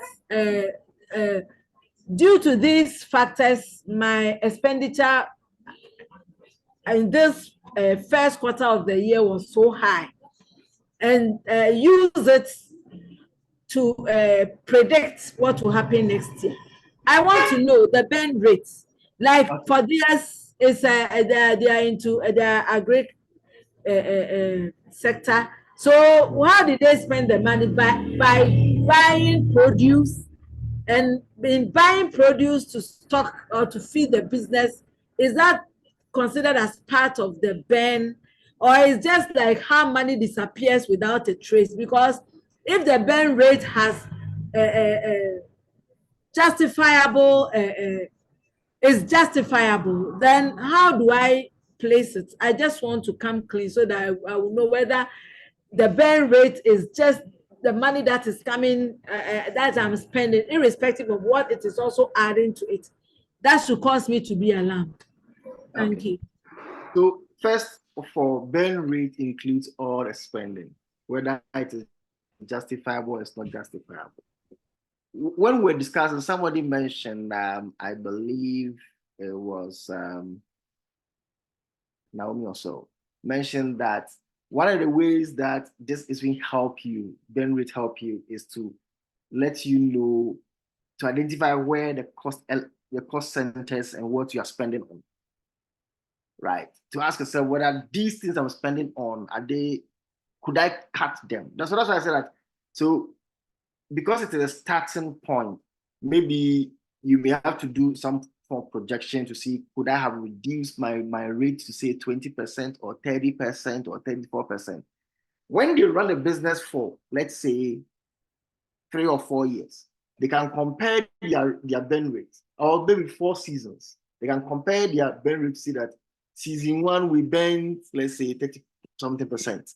Season 2 we reduce our burn rate to 20-something%. Season 3, it helps you to do some better analysis. But even now, the advantage that you will get with calculating the burn rate is that it helps you to know whether with the rate that you are spending the money, you will still be alive. The business will be alive at the time that you say you are doing harvesting. Because right now, she just mentioned that she needed to do marketing. She needed to do maybe harvesting and go and do other marketing. Will the remaining money be enough to do that? Now, if it will not be enough, then means that she needs to start preparing on how to finance. And if she was calculating the rates, by the second month, she will know that, no, the way this thing is going, I need to start putting in the mechanism to get more finance, more operating capital, something like that. And look at what kind of finance that she may need, whether I will need to look for somebody, some soft loan, or go to get to the bank and let them know that or maybe even do some of the things that are really cultivating. I can just go and use them as some form of collateral, or maybe do some early sales or things like that. Or probably identify a client before the season begins, the harvest season begins. So it helps you to understand the trend that you are going. Will you be alive at the time that you are harvesting? Because right now, if let's say you have things in the bush and you don't have money to harvest them, and you don't have money to do marketing, it means that what you've sunk in money and you don't know how you're getting the money. You need to have a plan on how to get money to go to, otherwise what you are sunk in, it will not come back again. So the best way normally will be the trend analysis of the burn rates, but also it helps you to do planning. I think I get you now. Right. I think I get you. So it's until all the processes are through. Like for this, if you invest in maybe growing of crops, harvesting, and then processing and other things are not factored in, the money is almost gone. It means that like you're operating on a deficit. I get you. Right. Okay, I guess we can move on now to other things. So I have a request. Oh, yes, please go ahead. I was hoping that you see the participants, a mixture of those who really know, those who are now learning, and those who are picking up their faith. So if it will be possible to get the formula for all the metrics, so that from here they can actually use those formulas to also work on their businesses, and they can submit it later to us at Upper Space for us to review for them. If that would be okay.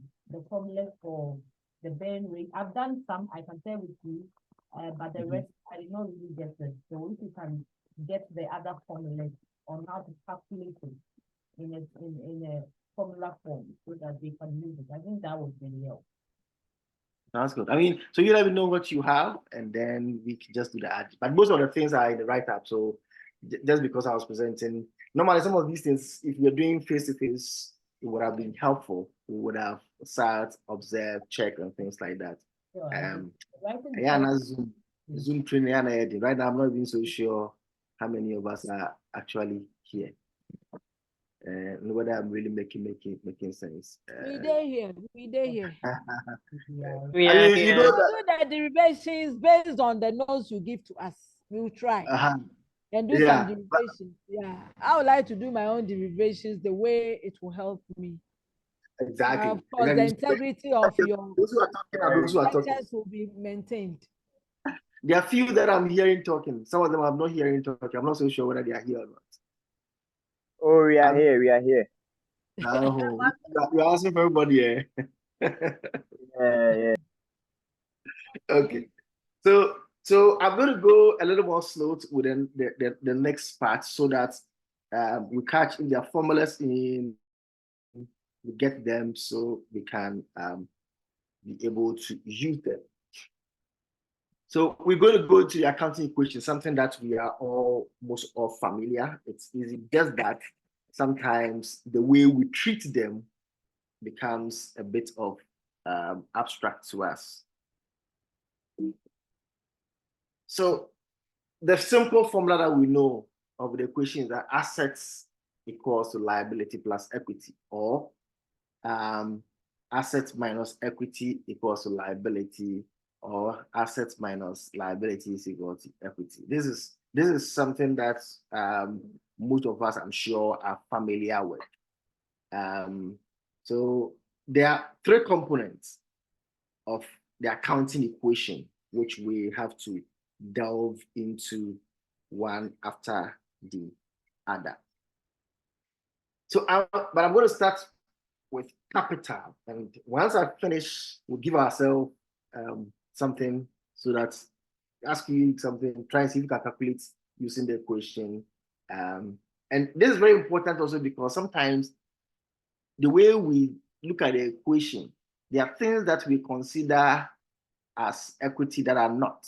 There are things that we consider as maybe capital in different ways. So what is capital? This is one of the first thing that everybody think about once we start a business. So even though you will not see explicitly capital stated in the accounting equation, is the first thing that almost every entrepreneur think about when you start a business. The capital is expressed in both sides of the equation. So for instance, if you invested your own money in the business as capital, it affects equity and assets. But do you mind giving us working definitions? You are assuming that we are accounting students, but we're not. Give us working definitions. You want definitions? I thought you want practicals. No. I use working definition because this is not an accounting class, I beg. This is practical. So that's going through my mind. Well, when it relates to my small business, maybe it might not be the same. Okay, somebody was saying something.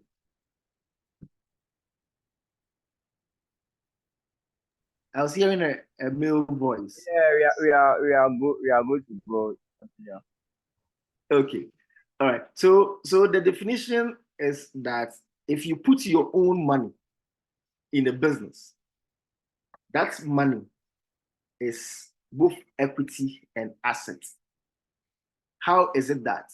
The equity is that you have an interest in there, so it will increase your equity. Asset account, if you put the money, if the money is a cash and you put it as cash is assets. So it affects your cash as well. So cash will go up and then equity will go up. That's understandable. On the other hand, if you borrow as working capital, it affects assets and liability. That's and I've underlined borrow. It means that you took a facility, a loan. It is not that somebody invested in as an equity partner. So let's say, and I think I'll give a few examples there. There's sometimes there's something we call capital mix in finance, which is a function of investment, which is important for strategic planning. And so the mix, the capital may not necessarily be your own money. It may be that, let's say, Hyperspace decided that they want to invest in your business.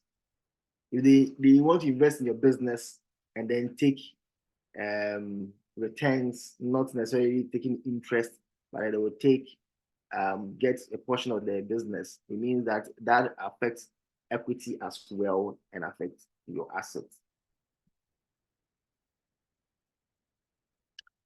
It is not all the capital that is employed as working capital. For instance, some of the capital can be used for fixed assets or long-term investments. Working capital is the liquid aspects of the capital that the business uses for its operation.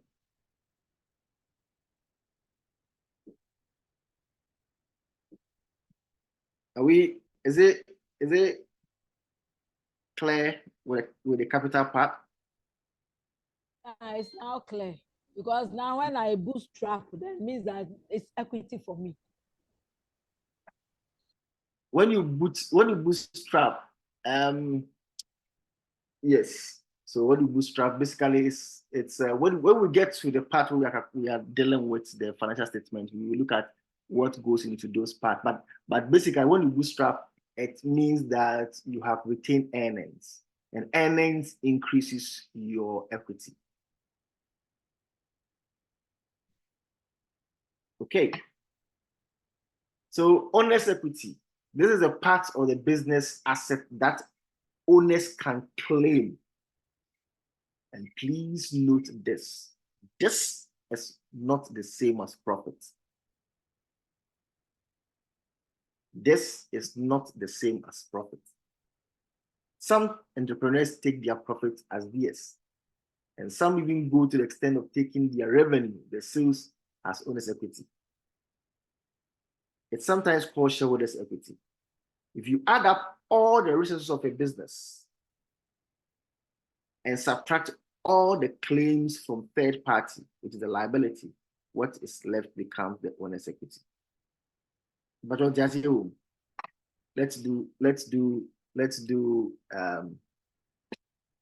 the Excel here. I'm sure that it would be beneficial to us.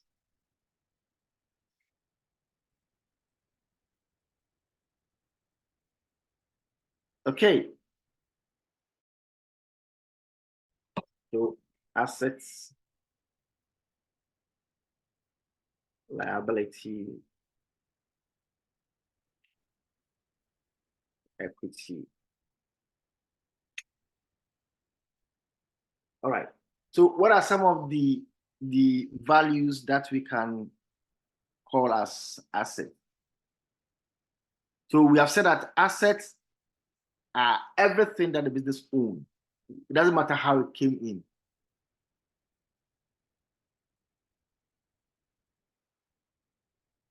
So what are some of the things that you can think about that is in, or that is in the possession of the business?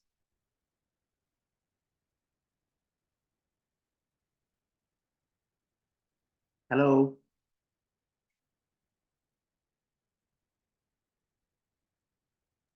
Hi, Henry. We are watching. Yes. You are watching. Yeah, I'm reading on the Excel sheet there. I asked the question. So let's say some of the things that goes into assets could be your bank balance, the cash balance, could be the vehicle that maybe you went to lease from, let's say Tata or Kia. They are all part of the asset, or the property that you went to lease for a long period of time. So maybe you lease a property for say 10 years, you can put it on your balance sheet. So that also can be added to your asset. Or let's say that the loan that you want to take because you want to come and use that loan as a business. So let's say all of those things add up to say 100,000 Ghana cedis. Now, when I was mentioning, I mentioned things like you going to lease a car, or let's say buy a car on credit. And then I also mentioned that you want to take a loan, they are all part of the 100,000 cities because they are all part of your assets. But these things that I mentioned, the 100,000, sorry, the loan that you want to take, the car that you want to buy on credit, even including people who have been paid money to you, that you have not supplied them goods, they are all part of liability. So let's say that amount to, so you know that you can receive money. That money is added up here. So somebody says, I want to order, so you sell clothes. I want to order 20 different set of clothes. You say, well, that will cost you, say, 10,000 cedis. The person says, okay, well, I'll give you an advance of 8,000 cedis. That 8,000 is part of your liability. So long as you haven't delivered, it's part of your liability. So we put all those ones together, you have, let's say, 95,000 that you need to pay. What that means is that your equity, even though the business asset is 100,000, your equity or the money that belongs to the owners is only 5,000.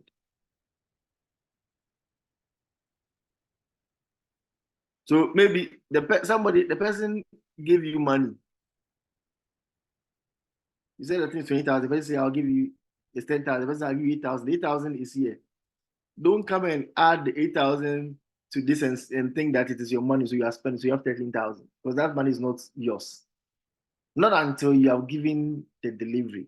So again, let's say that somebody want to buy a goods worth 10,000 cedis from you, paid advance 8,000, you deliver 2,000 worth of the goods. You would only add the 2,000 worth to your equity. If that is a profit. But if the 2,000 also include costs, then I'm sure that those costs will reduce even how much will come to the equity, because it will reduce how much money that you would receive. Please, are we on the same page?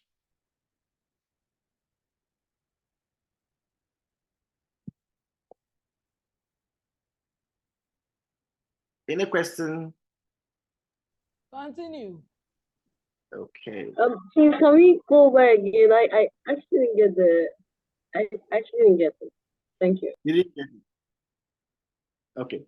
So I'm saying that your assets, an asset is everything that is in the possession of a business that the business has claim over. And that includes the things that you borrowed and the thing that you, the owners, brought, or that the business generated. So there are three ways that the business gets assets. It can come from borrowing, it can come from the money or the investment that the owners put in the business, or it can come from the revenue or what the business was able to generate by itself. All of them come together to form the assets. So when you take what you borrowed, that's which other external people can lay claim over. What is left becomes the owner's equity. And I use this scenario, assuming you sell goods, you sell clothes. Somebody orders clothes of 10,000 cedis and then paid 8,000 cedis in advance. That 8,000 cedis is a liability.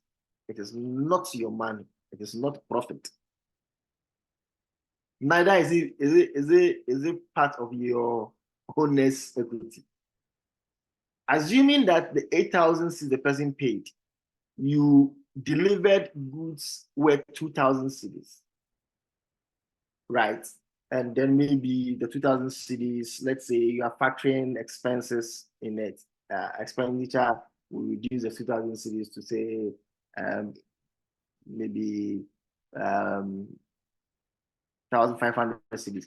it's a tangible assets that becomes your equity. So it means that you still have a liability of 6,000.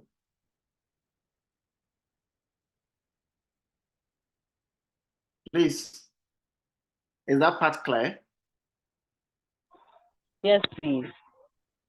Right. Thank you. You're welcome.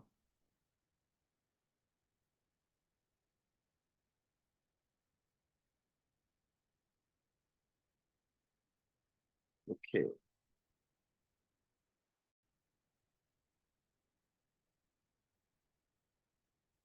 So it comes in two forms. So we say that owner's equity comes in two forms: dividend, that is shareable profits, and capital invested, that is shares of assets.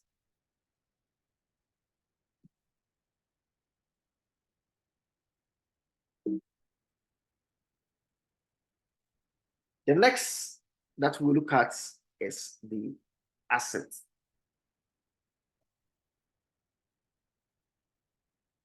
So as we have already said, the asset is what the business owns.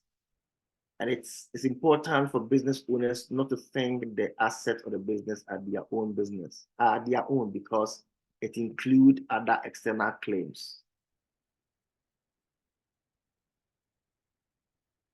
An asset is usually what the business owns that can be valued. It can be classified as either fixed or current, depending on its ability to be converted into liquid or its usage period. The current assets are assets that you can convert within a year into cash. So normally we classify your cash at bank, your stock, as those as current assets, and then your receivables that are due within a year. Well, since businesses, yes. Yeah, can we explain a bit more on that, the current and the fixed? Because of course, even a fixed asset can also be sold and converted to cash. So what exactly is the difference? So the difference is, we're talking about convertibility. So we usually, if you have a car and it's not something that you are intending to sell, it is something that you are using to generate income for the business. These are in some jurisdictions, they call it long-lived assets. It's something that helps you to generate more income, or that it is something that you've placed there not to receive it back within a year. So one other way that you can have corporate assets is from, let's say if you have some investment, long-term investment, that is say 10 years bond or things like that, you can add that as part of your fixed asset. But current assets are those that can be turned into liquid within a year.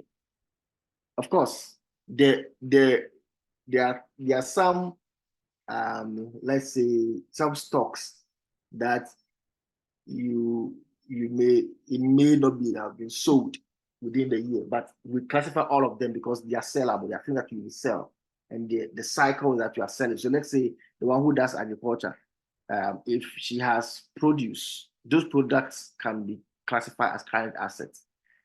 But if she has a tractor, even though the tractor can be sold in the next month, you wouldn't classify tractor as current asset. You classify them as fixed asset because they help you generate income.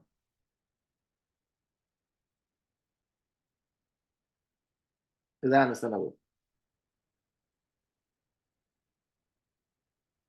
Yeah. Yes. All right. So since businesses invest in assets to fulfill their mission, you must understand what they are and how to classify them. It is very important. It's a very important metric to understand the wealth of your business. Are we on the same page here? I have a scenario at the end, though. That will be our next test. So, and this one, I will call everybody to tell us, to post your answers Let's please pay attention. Liabilities. As someone was talking? Nope. Okay. As we have hinted already, this is the component of assets that belong to external people. It can also be classified as either current or non-current, depending on their due date. So if you owe some external people more than, and you are supposed to pay the time you pay is more than a year, you also classify that as non-current. And if you have to pay within a year, you classify as current.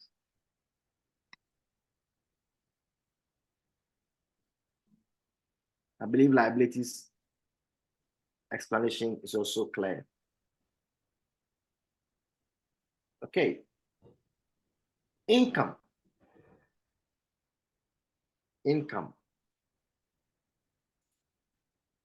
When you observe the word itself closely, you would identify that it is the merger of two words, in and come.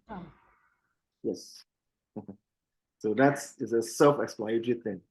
That's relating to value or usually monetary forms that comes into your business in exchange for your products or services. Every business owner must be very familiar with how to increase your income lines or streams. That's the different sources by which you receive income. Take your time to analyze your business and identify how you can increase your income channels, because that is what feeds your business. Expenditure or expenses. And these words too, sometimes people try to give differences, but I mean, the fundamental thing is that they are always the same thing. So by simple illustration, this is the cost of your business or the cost of your operation to generate your revenue or keep you in business. You must clearly understand the cost structure, the cost center, the cost cycle of your business, and how much value those are generating. This helps in your pricing decisions as well. When you don't have control over your expenditure, you deplete your revenue. Any question before we go to our assignment? Any question? Is the cost of our business or the cost of doing our business? It's the cost of your business. Okay, so total cost of my business. Yes. All right. The expenses, the expenditure. And what it cost me to also execute it. Yes. So you can also maybe, so that the word will become more familiar, you can also call it the outflows.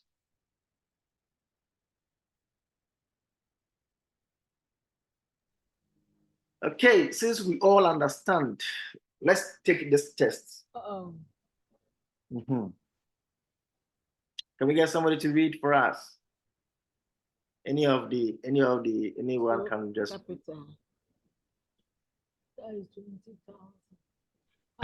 Can I help out? Can I go ahead? Yes, please go ahead. Okay, identify the following scenarios. Okay, identify how the following scenarios will affect the accounting equation. Explain what it affects and how. 1, you invested 20,000 into your business. 2, Hyperspace invested 20,000 into your business. 3, TentMaker gives you a loan of 20,000 for your business. 4, a client orders your product or service and pays 5,000 upfront. 5, you deliver 2,000 worth of the order. The test starts now. Yes.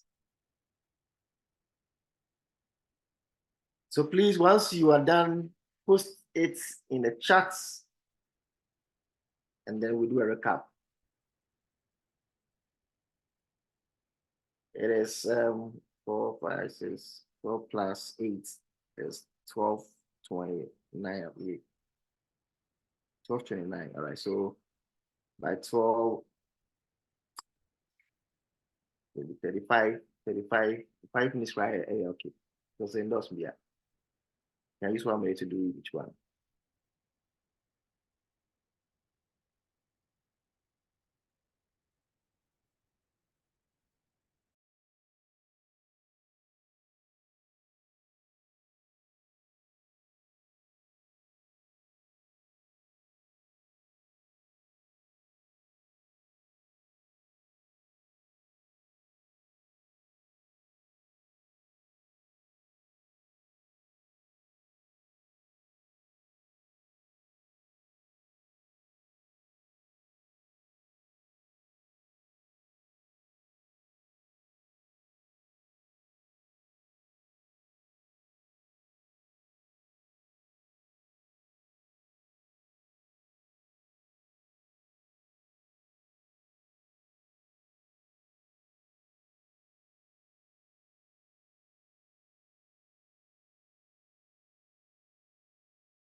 Anybody done?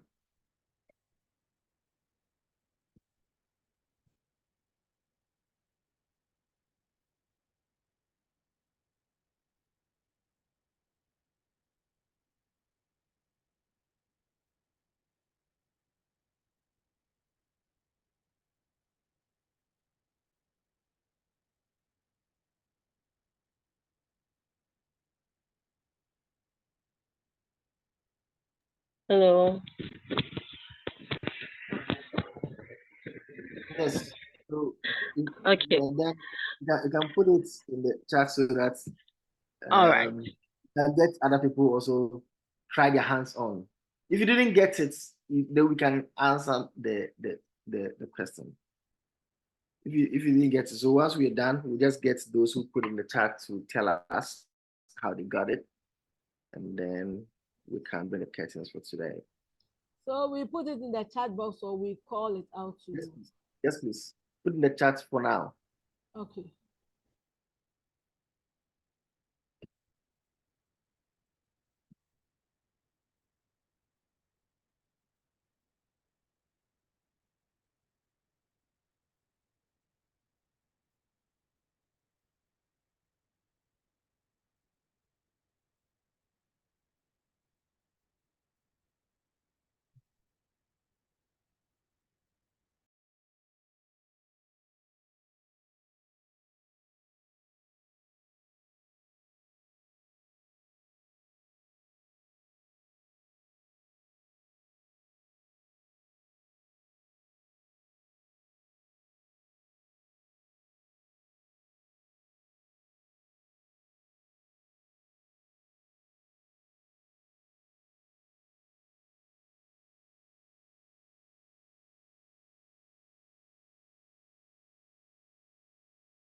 All right.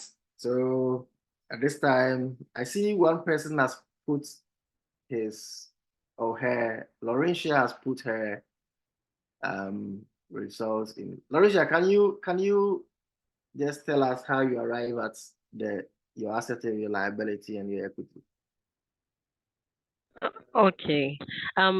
Please, with regards to the assets, I made an investment of 20,000, and then Hyperspace also made an investment of 20,000, which well, okay. So the assets definition is a liability and then plus equity. So putting all these monies together, I got 60,000. Sorry, 60,000 from the 20,000 investments that had been made into the business, and then a client order of 5,000 upfront. Adding to that one makes it 65,000. But I realized that I had to deliver 2,000 worth of order to the client. So it makes it, if I deduct that amount from the 65,000, I'll have an asset of 63,000 cedis, which would give me a liability of 20,000, which is the money that was lent to me by TentMaker, sorry, and then that of the client's order that had been placed, which is 5,000, which would be 25,000 Ghana cedis. But okay. If, for clarity's sake, I wanted to know if the fifth question was in connection with the fourth one. Okay. Did I make, I wanted the order? I wanted you to finish and then I'll ask the what do you think? Okay, so if it is not the same customer I'm delivering to, then it means that I have a liability of 25,000, and then I have an equity of 40,000, and money I invested, and then money Hyperspace invested, making 40,000. Okay. Okay, thank you. Anybody has anything to say about Laurentia's results, Laurentia's answer? Let me call the name of the class. Now say class now yet.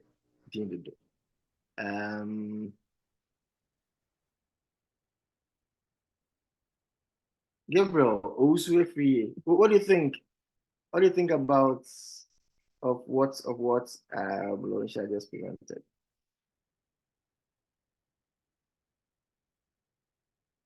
Gabriel. Okay. So it means Gabriel is not with us.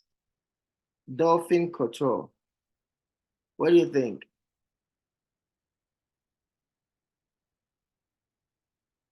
Dolphins.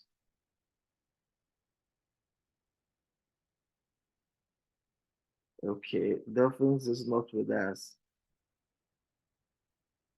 Dev can talk.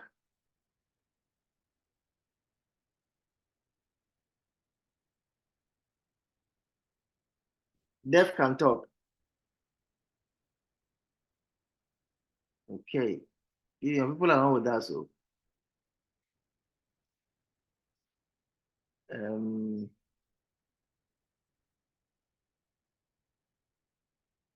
Kelvin Osepoku.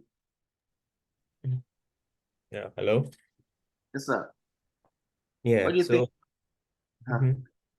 So I do agree with her on the equity, and I think the part where I think I don't seem to agree with her, it's the client orders, the ones that has not been fulfilled being considered as a liability. I think it's the remaining 3,000, or let's say the 2,000 has been delivered. The 2,000 is considered as a liability, or is not being added as part of the assets calculation. That is where that I don't agree with it. I think that if a client has paid 5,000 upfront for your service, it means that 5,000 is wholly yours. I don't think that you should consider it to be you should consider what you have delivered to the client as a loss of money. You get what I'm saying? I didn't. Okay, so what did you get for asset? And what did you get for liability? And what did you get for equity? Okay, so for the asset part, I was getting 6,500, and the part that I considered to be liability was with a loan that was being taken from the tent maker.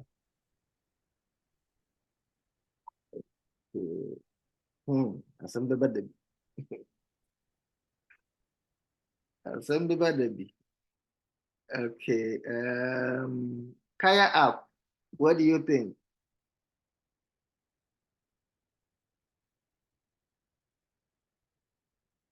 Hayford.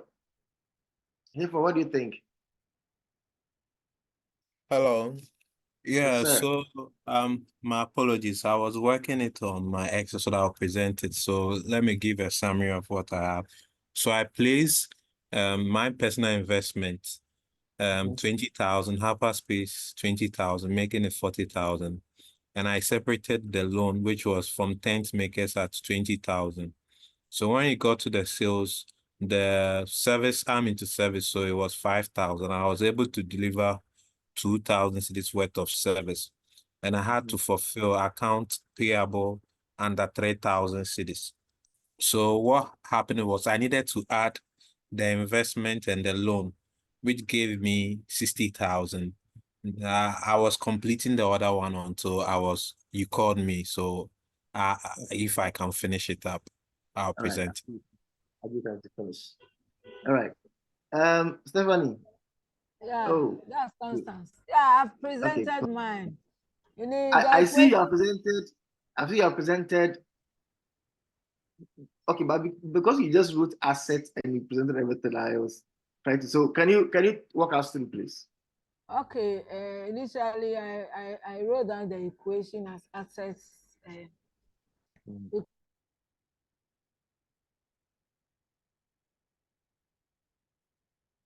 We have lost you. Equals liabilities plus equity.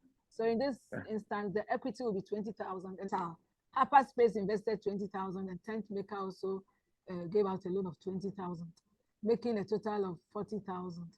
Then the client's order with 2,000 delivered. The deliverable of 3,000 is still due, and so I added it to it, 4,300. I did not consider, I was going to write the assets plus 2,000 because the 2,000 has already been delivered, and it is not to mean that it hasn't affected the equation much because break even hasn't even come out yet. So for me, the total assets amount to 63,000. Come again. Let you break even. I should let them break even. I'm saying you already got it to break even. Yeah, because it's only delivered 2,000 up front, left with 3,000. So that's the equation.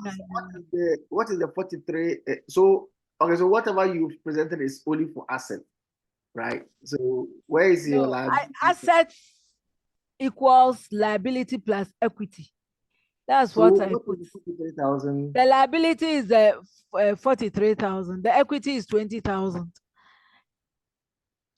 Okay.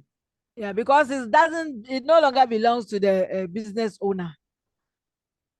Yeah. So liability, you say liability is 43,000. Yes. Equity is 20,000, and so Yes. total is 50,000. Okay. Let's see if we can get somebody else to present, and then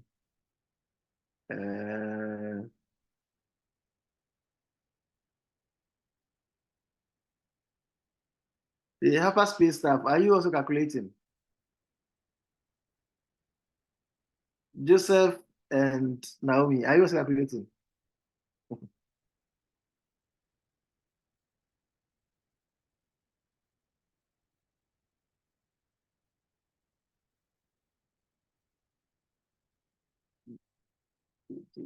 Joseph, are you calculating? Yeah, hello. Yes. Yeah, so basically what I also got was that the asset I had the investment, that's the 20,000 to the business. The Hyperspace investment also adds to the assets, as well as the loan from tent maker, which makes it 60,000 for the assets. Okay. And the liabilities, I have the loan from tent maker, Hello. which is 20,000. Mhm. Then I added what the client ordered, the orders from the client, which the 5 helpers will see that we've already delivered 2,000. It means that 3,000 is still left. So I added it 2 and had 22,000 as my liability. You got 22,000 as liability. Yes. Okay. And what did you get? And what did you get for equity? With the equity, I haven't done that yet. Hey, and so Okay, can I? yes, please. So I am having assets to be 23,000 because I know that a loan is a liability. Sorry, the liability to be 23,000 because I know a loan is liability and account payable is also a liability. So for the This one 20,000 account receivable. Oh, sorry, account payable. Go ahead. account Please. payable, yeah. Okay. So the 20,000 loan and the 3,000 that is yet to be delivered to me becomes a liability, which is 23,000. Okay. Now for the assets, I am based on the explanation that you gave us, like assets is your receivables and all those co-meanings. The investment from Hyperspace, the 2,000 that we have delivered probably becomes assets, and the 20,000 as well. The 20,000 we invested also becomes assets. So it's 20,000, the 20,000 from Hyperspace and the 2,000, so more like 42,000. That becomes So your asset is 42,000. yes, and then our equity, since that is the equity means the money.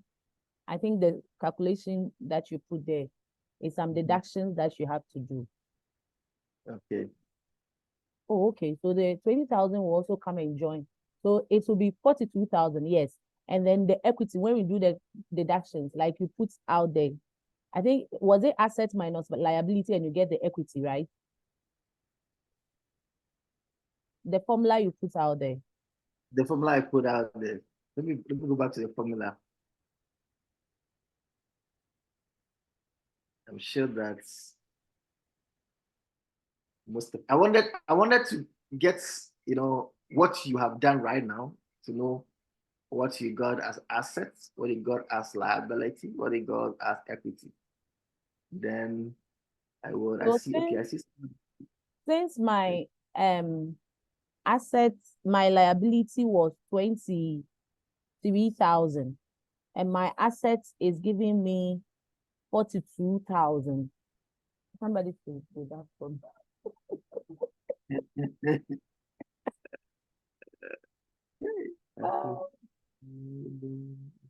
42,000. I'm seeing things, pal. Okay.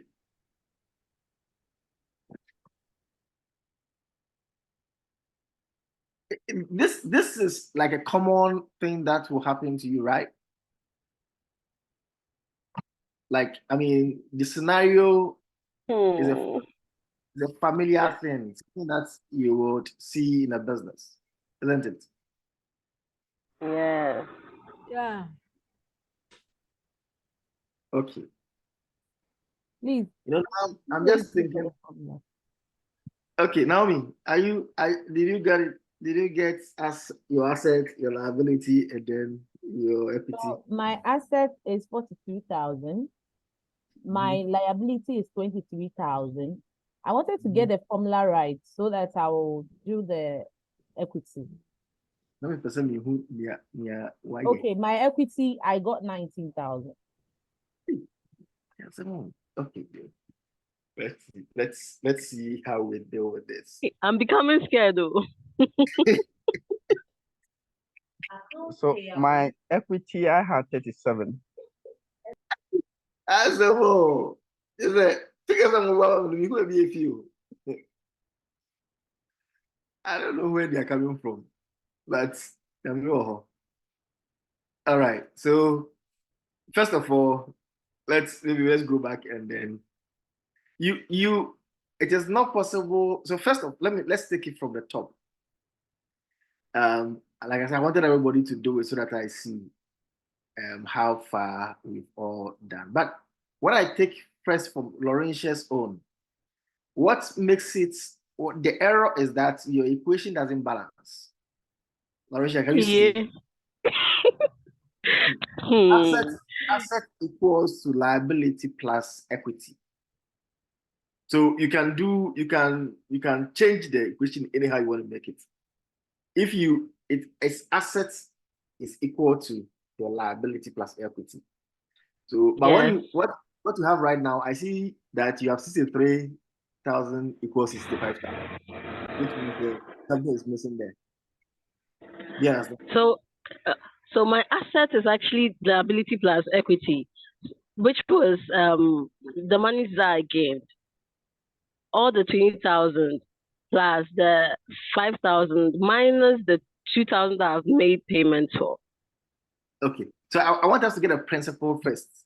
The principle is that your assets is the totality of your liability and your equity. What that also means is that your equity is your asset minus your liability. So you can, whichever you have, you can do the factorization to see which one you need to make the subject, which one you need to. So if you are looking for a liability, then you're looking at asset minus equity. If you're looking at equity, you're looking at asset minus liability. But the simple question is that your assets must be equal to your liability plus your equity. Are we on the same page on that level? Yes. So first of all, what we have to then identify in the question is what are the assets and what are not assets. Okay.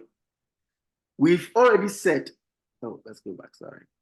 We've already said that assets are everything that is in the possession of the business. So let's start from the top. The $20,000 series, is it with the business? Is it with the business? Okay. Yes. So we put it there as part of assets. Yes, it is. The second 20,000, is it with the business? Yes. Yes. Okay, so we add it to the assets. The third 20,000, is it with the business? Yes. Yes. So we add it to assets. The 5,000, is it with the business? Yes. Okay, I get it. So we add it to the assets. The 2,000, is it with the business? Not at all. So you take it from the assets. So how much did we get for assets? 65,000. No, 63,000. Exactly. So your 63,000 that you got was actually correct. But then now let's come to the liability. We are saying the liabilities. So whatever we are going to get at the two ends, we need to make sure that the liability and equity will be equal to 63,000. That is what where's what yours, that's what you got it wrong. So let's see what is the liability. Now we have said that liability are the money that belongs to the owners. So you have to know who are not owners and who are owners, right? So you do the investment in the money. Are you part of the owners? No. Yeah. You who did? Okay. A So shareholder. Okay. So you put the 20,000 as part of the owner's equity, right? The Hyperspace that invested in your business, are they part of the owners? Yeah. Okay, No. so you add. Is it yeah or no? Now I'm getting the yeah. Yeah, they are part of the business. Yeah. Are you sure? Is everybody Yes. in agreement? Once they've invested, they are looking for dividends, right? Yes, I also agree. Okay, so it means we add that 20,000 also to the owner's equity. They are third parties. Yeah. I can't answer the three. I can't kind of okay. The 10th maker that gave you the loan. The client's order. The 10th maker that gave you the loan, are they part of the owners? No. No. No. You repay it back. How many says yes? How many says no? It's a stakeholder in that business. But not a he has shareholder. his interest represented. But not a shareholder. So but it's not a yeah. Okay, who disagree with them? Owner. Anybody disagree with them?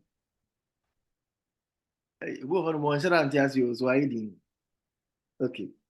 So what it means is that if the 10th maker is not part of the owner's equity, you then have to bring the 20,000 to the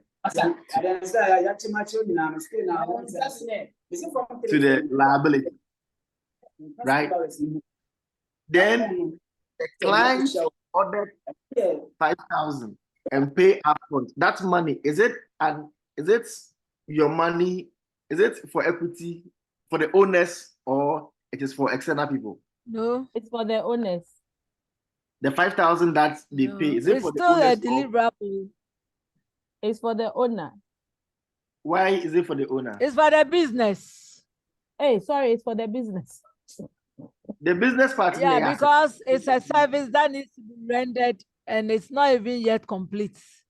So question is it something that the owners can claim it or it is something that belongs to external people? I think the owners cannot it's for someone. They can't claim it. unless it's delivered. Until the service is order is delivered, complete, they cannot claim it. It will come and deduct from it. So what is it? So where is it? It's a liability. It's a liability. How much liability do we have now? We have only 3,000 liability. Hold on. Let's go to the Excel. I'm still very easy. Let's do with the Excel and then see how we can deal with it. Okay. So we have assets equals to liabilities. I got lost along the way. Okay. Connectivity so we are issues. saying that this one is equals to this plus this, right? But since we are talking about, we are starting from assets, you know, let's okay, I'm trying to send it back. All right. So let's see, we'll see the total asset that we get. All right. So we said at first 20,000 that we invested. Where does it belong to? Asset, liability, or equity? Asset. 20,000 is here. The 20,000 that Hyperspace invested, asset, liability, or equity? It's also an asset. It's an asset. The 20,000 that tent maker loaned? Is it where does it, is it also an asset? Yes. Yeah, it is an asset. It's money loaned to the business. Let's make it a little more easier.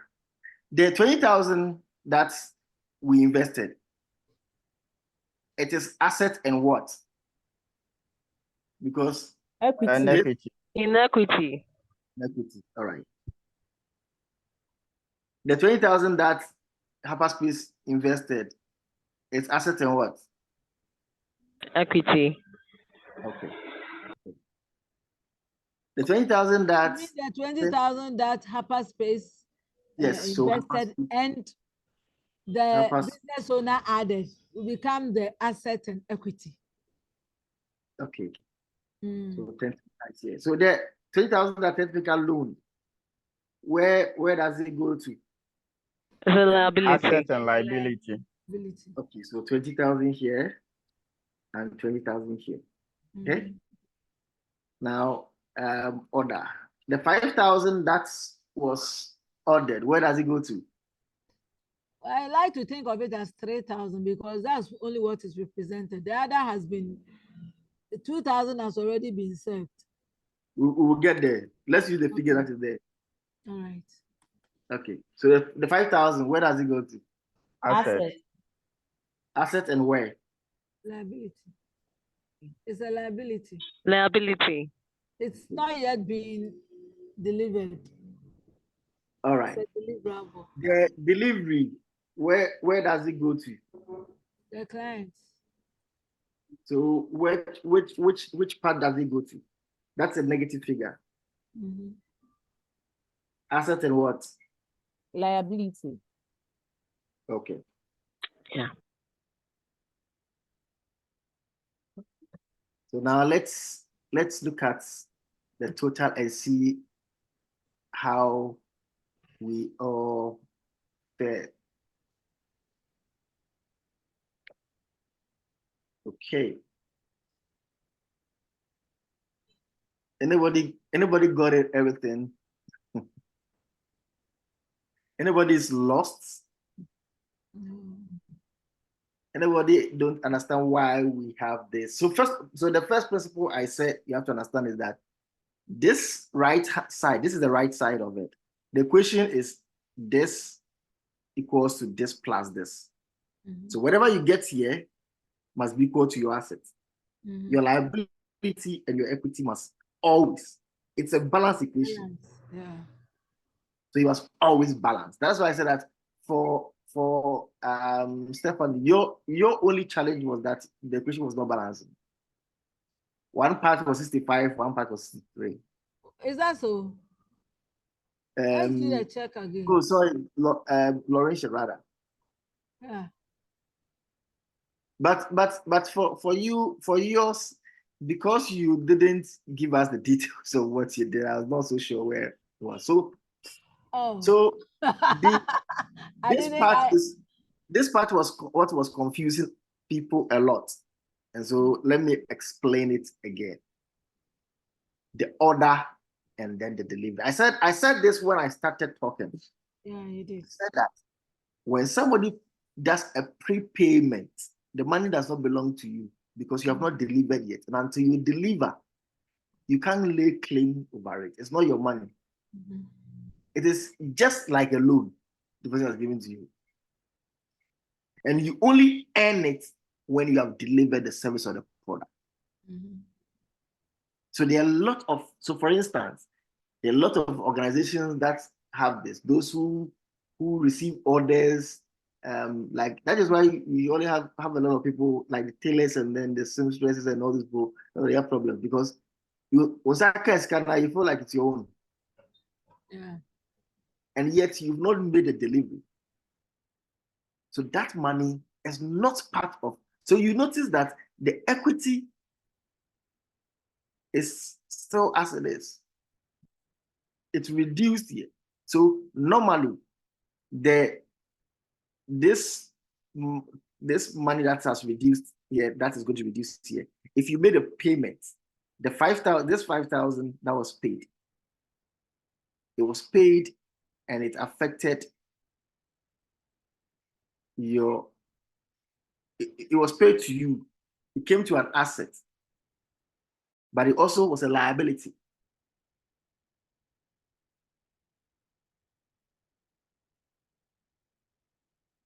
So it is very important that you know at which point the money belongs to you and at which point it doesn't belong to you. Please, anybody have a question? So what's the final answer? Okay, so let's continue. This is what you get, but you notice that you have done a job of 2,000. Yeah. Do you see? Yes. So this delivery also have 2 entries, additional entries.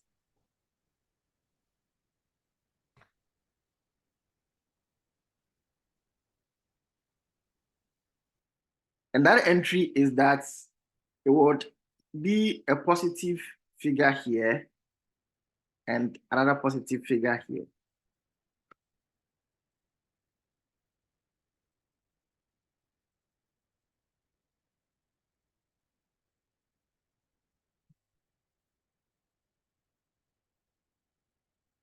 So your equity now has been increased by 2,000 because that's the only one that you've delivered.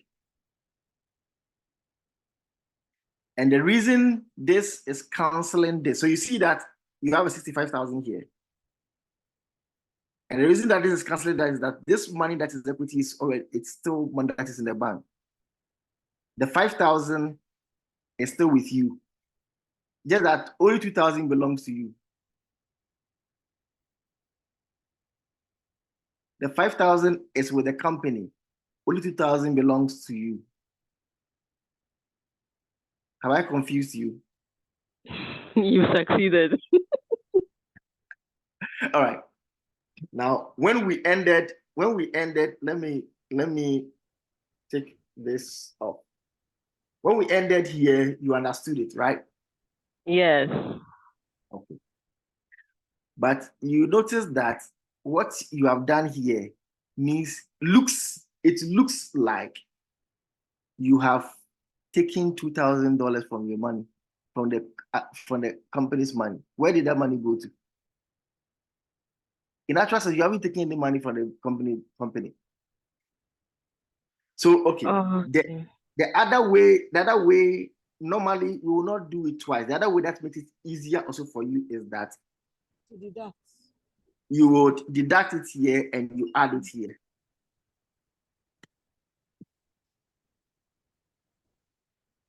So this time, it will not go into the asset account. It would be in the liability and the equity account because 2,000 were delivered. 2,000 buy what they are. 2,000 no. Say and yet what fee equity liability in the equity no. So this plus this becomes this.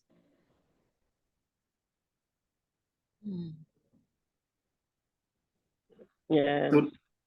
So now this 2,000 is what belongs to you, not the entire 5,000. Yes, you have received the entire 5,000, which is in the company's account. But out of that, is only 2,000 that belongs to the owners. The 3,000 is still yet to be delivered. In that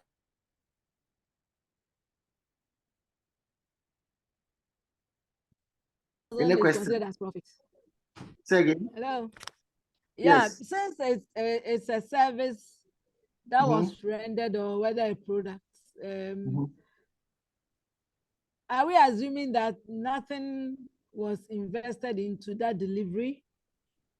And I'm asking, is it being assumed? And that the whole of the 2,000 now becomes. We are assuming. Okay. But if anything was invested, if anything was invested, that investment would affect this part and this part.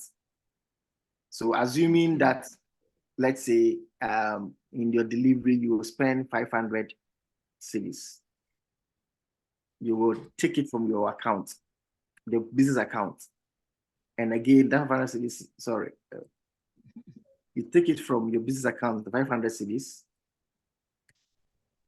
and that's, you also take it from, and it also affects your profit. That's right? what So I'm this, saying. You are assuming because this is cost of delivery, right? So then this becomes your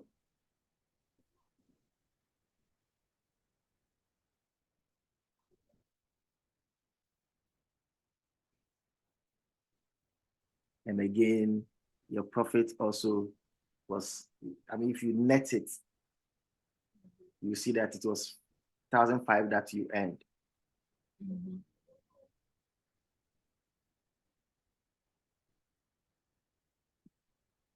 Please, are we all on the same page?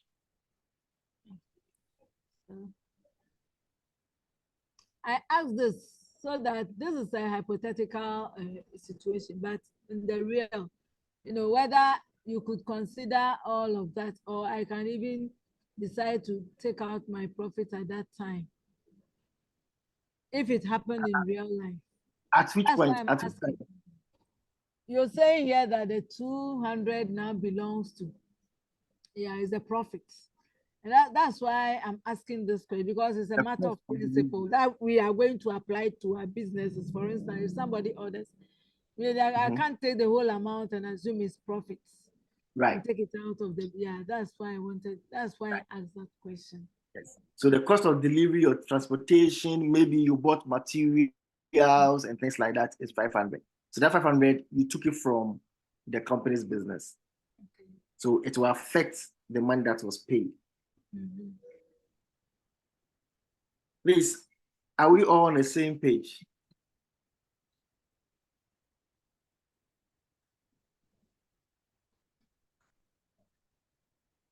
Okay. I want to believe that all of us have gotten it now.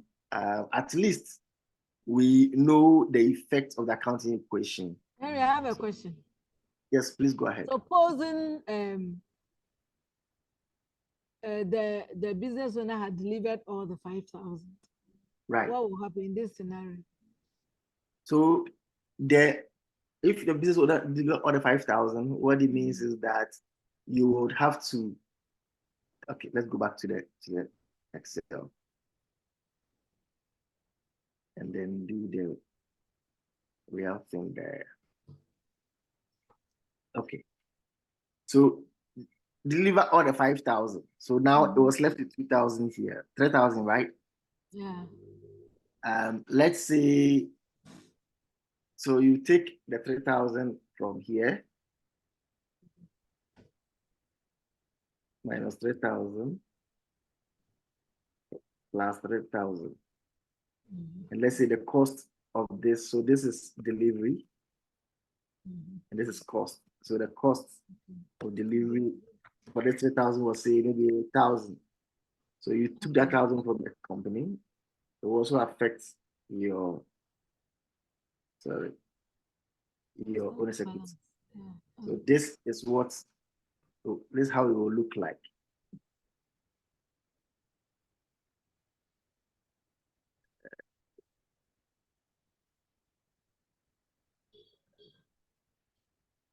This is more confused. If you had made it an outright delivery so that and replaced it with the 3,000. Okay, if we make it outright, okay, let's take this off. So 5,000 here. All the 5,000 was delivered. All the 5,000 is here. The cost of delivery, you say, is, let's say, 1,500, right? 1,500. So that money, you took it from the business account, and therefore it will also affect how much the net that you got. So this is how it will look like. Is it balancing? Let's see. This is 63,500.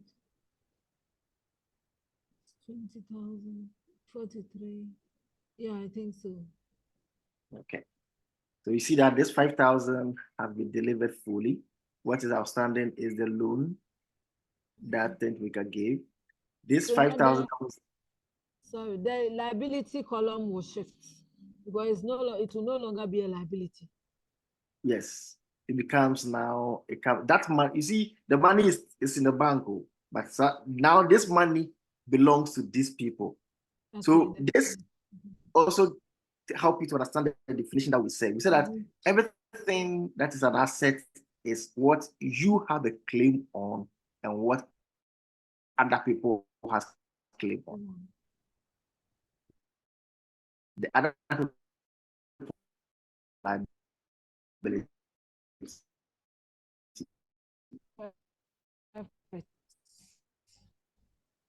Yeah. So belongs to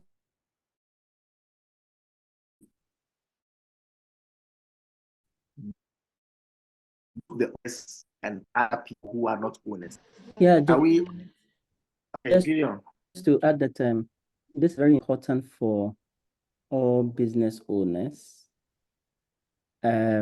We have said this time and again that we need to differentiate our personal money from that of the business.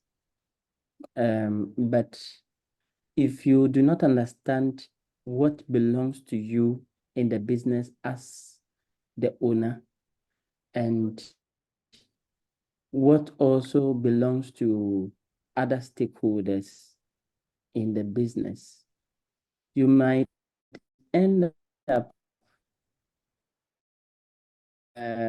budgeting and sending money to you.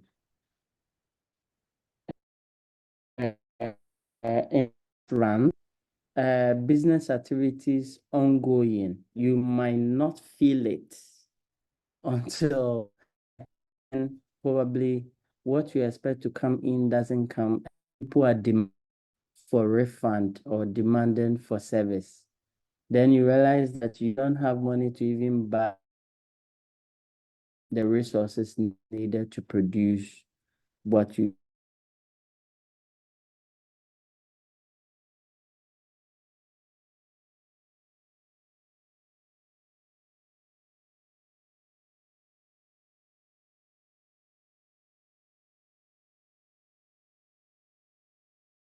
There is one gentleman that bought a car for the company, thinking that there was so much money. And then when it came to actual delivery, he didn't have the money to pay for resources needed.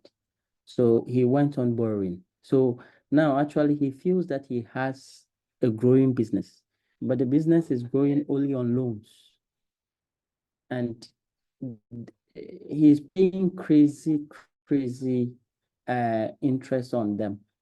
So very soon, in the next about 1 year or two, this is actually going to catch up hard with the business.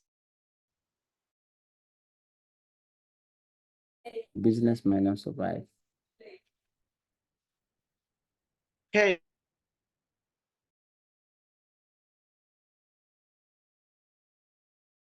When we had the banking, I remember the reality of people when gets at the deposit their money, so they pay themselves. They buy cars with it, and before the money, they are not making usually those services also fall prey to this, especially. So for instance, let's say a normal service, like say a gym, we pay subscription, annual subscription, or maybe those who go to a spa, sometimes they pay some of those things. And because the money is in the hands of those who are supposed to run the service, when the money comes, it's for them. It's not spending it. Then when they have to put in, and you remember when we're working this, we did there are costs in delivering those things. So you see, there's the reason why sometimes some of those seamstresses and then tailors go there and the corona and now material not quite the whole, because the payment now has been spent, and yeah, the cost to deliver that thing is not even, they can't even, whether they have to go and buy zip and other things to come and do the thing for you, the money is not there, they spent it, and then they get themselves that they can't even deliver again.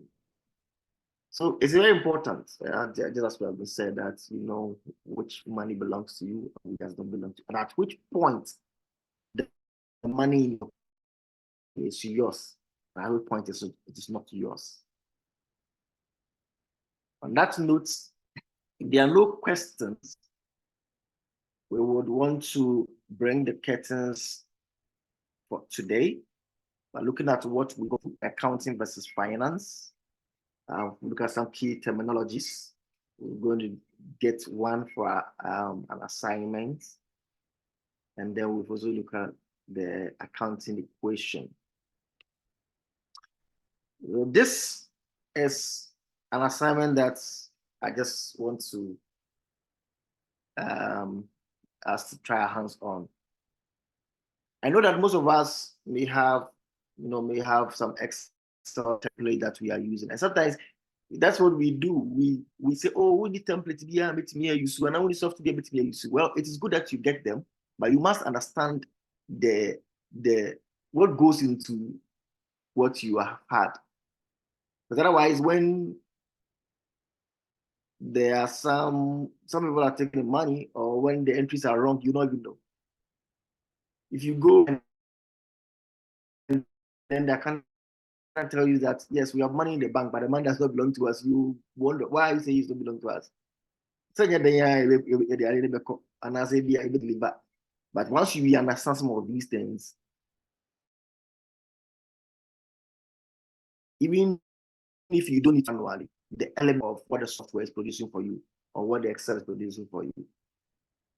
So take the financial records of any month of 2023 and calculate the following profitability metrics: gross profits, operating profits, and net profits or net income.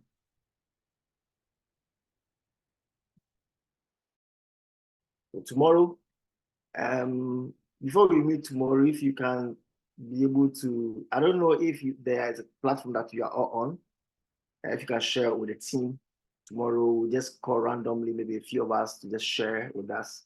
Like I said, as you share your situation, we all help you to deal with it. So somebody said that the more you teach, the more you learn. So it's better that whilst you are here, you bring your situation, let's discuss it, so that if there are some things that are not going on well, we would all help in that. That is one of the advantages of this network. It helps in peer learning, it helps in sharing our thoughts, so that it helps you, to get free advice, free mind. If this one was consulting, you have gone, people would have taken money from you. Okay. If there are no questions, I want to hand over. Oh, let me leave this on. Gideon and the team, are there any wrap up things before we end? And then, okay, let me give tomorrow, like you said, we'll do pricing 1, pricing 2. We'll look at something we call customer willingness to pay. We'll look at something we call suppliers willingness to sell. And we would try and understand how to create markets and do a market analysis. And in the second half of it, we'll look at pricing in a monopoly. We'll look at what monopoly is. We'll see what it really, really means and how you can create monopoly even in the competition. And then we'll look at, there are a lot of pricing mechanisms, about 6 of them or so. Tomorrow we'll look at all those pricing mechanisms that we can use. So please, let's come early. I wake up at 2 a.m. from my side. So please try and make sure that by 10 you are there so we start on time. And then we can spend the hours that we have been given. So Gideon. Thank you so much, Henry. This has been a great presentation. Very clear, the clarity. Thank you very much. Yeah. Thank you. Thank you, Gideon, for bringing him on board. This is really, really helpful and so relevant. You're most welcome. Wait for tomorrow. Thank you so much. That's cool. So we're all looking forward to that. Thanks everybody for coming. Maxwell, Sir. do you have announcements? Hello. Do you have any announcements? The assignment, the announcement Thank is you that very much. just a reminder on the assignment. Make sure you get it done and then make sure you submit for a review. And also, I would like to add that if there is any other financial documentation that you need to prepare, you should start planning now as you are going through this. Okay. Start doing now. All right, thank you. Henry, I think one question was asked earlier. Are you going to share the presentation? Oh yes, I mean, like I said, because it's I didn't have to extract it, and I'll send this the one that we shared. Yeah, I'll share with you. Cool. So thank you, Henry, for this. We're looking forward to tomorrow and also having a practical session. For all of you, I wish you the best for the rest of the day. And please, let's be on time tomorrow so that we can get the most of the sessions. Have a good day. Thank you.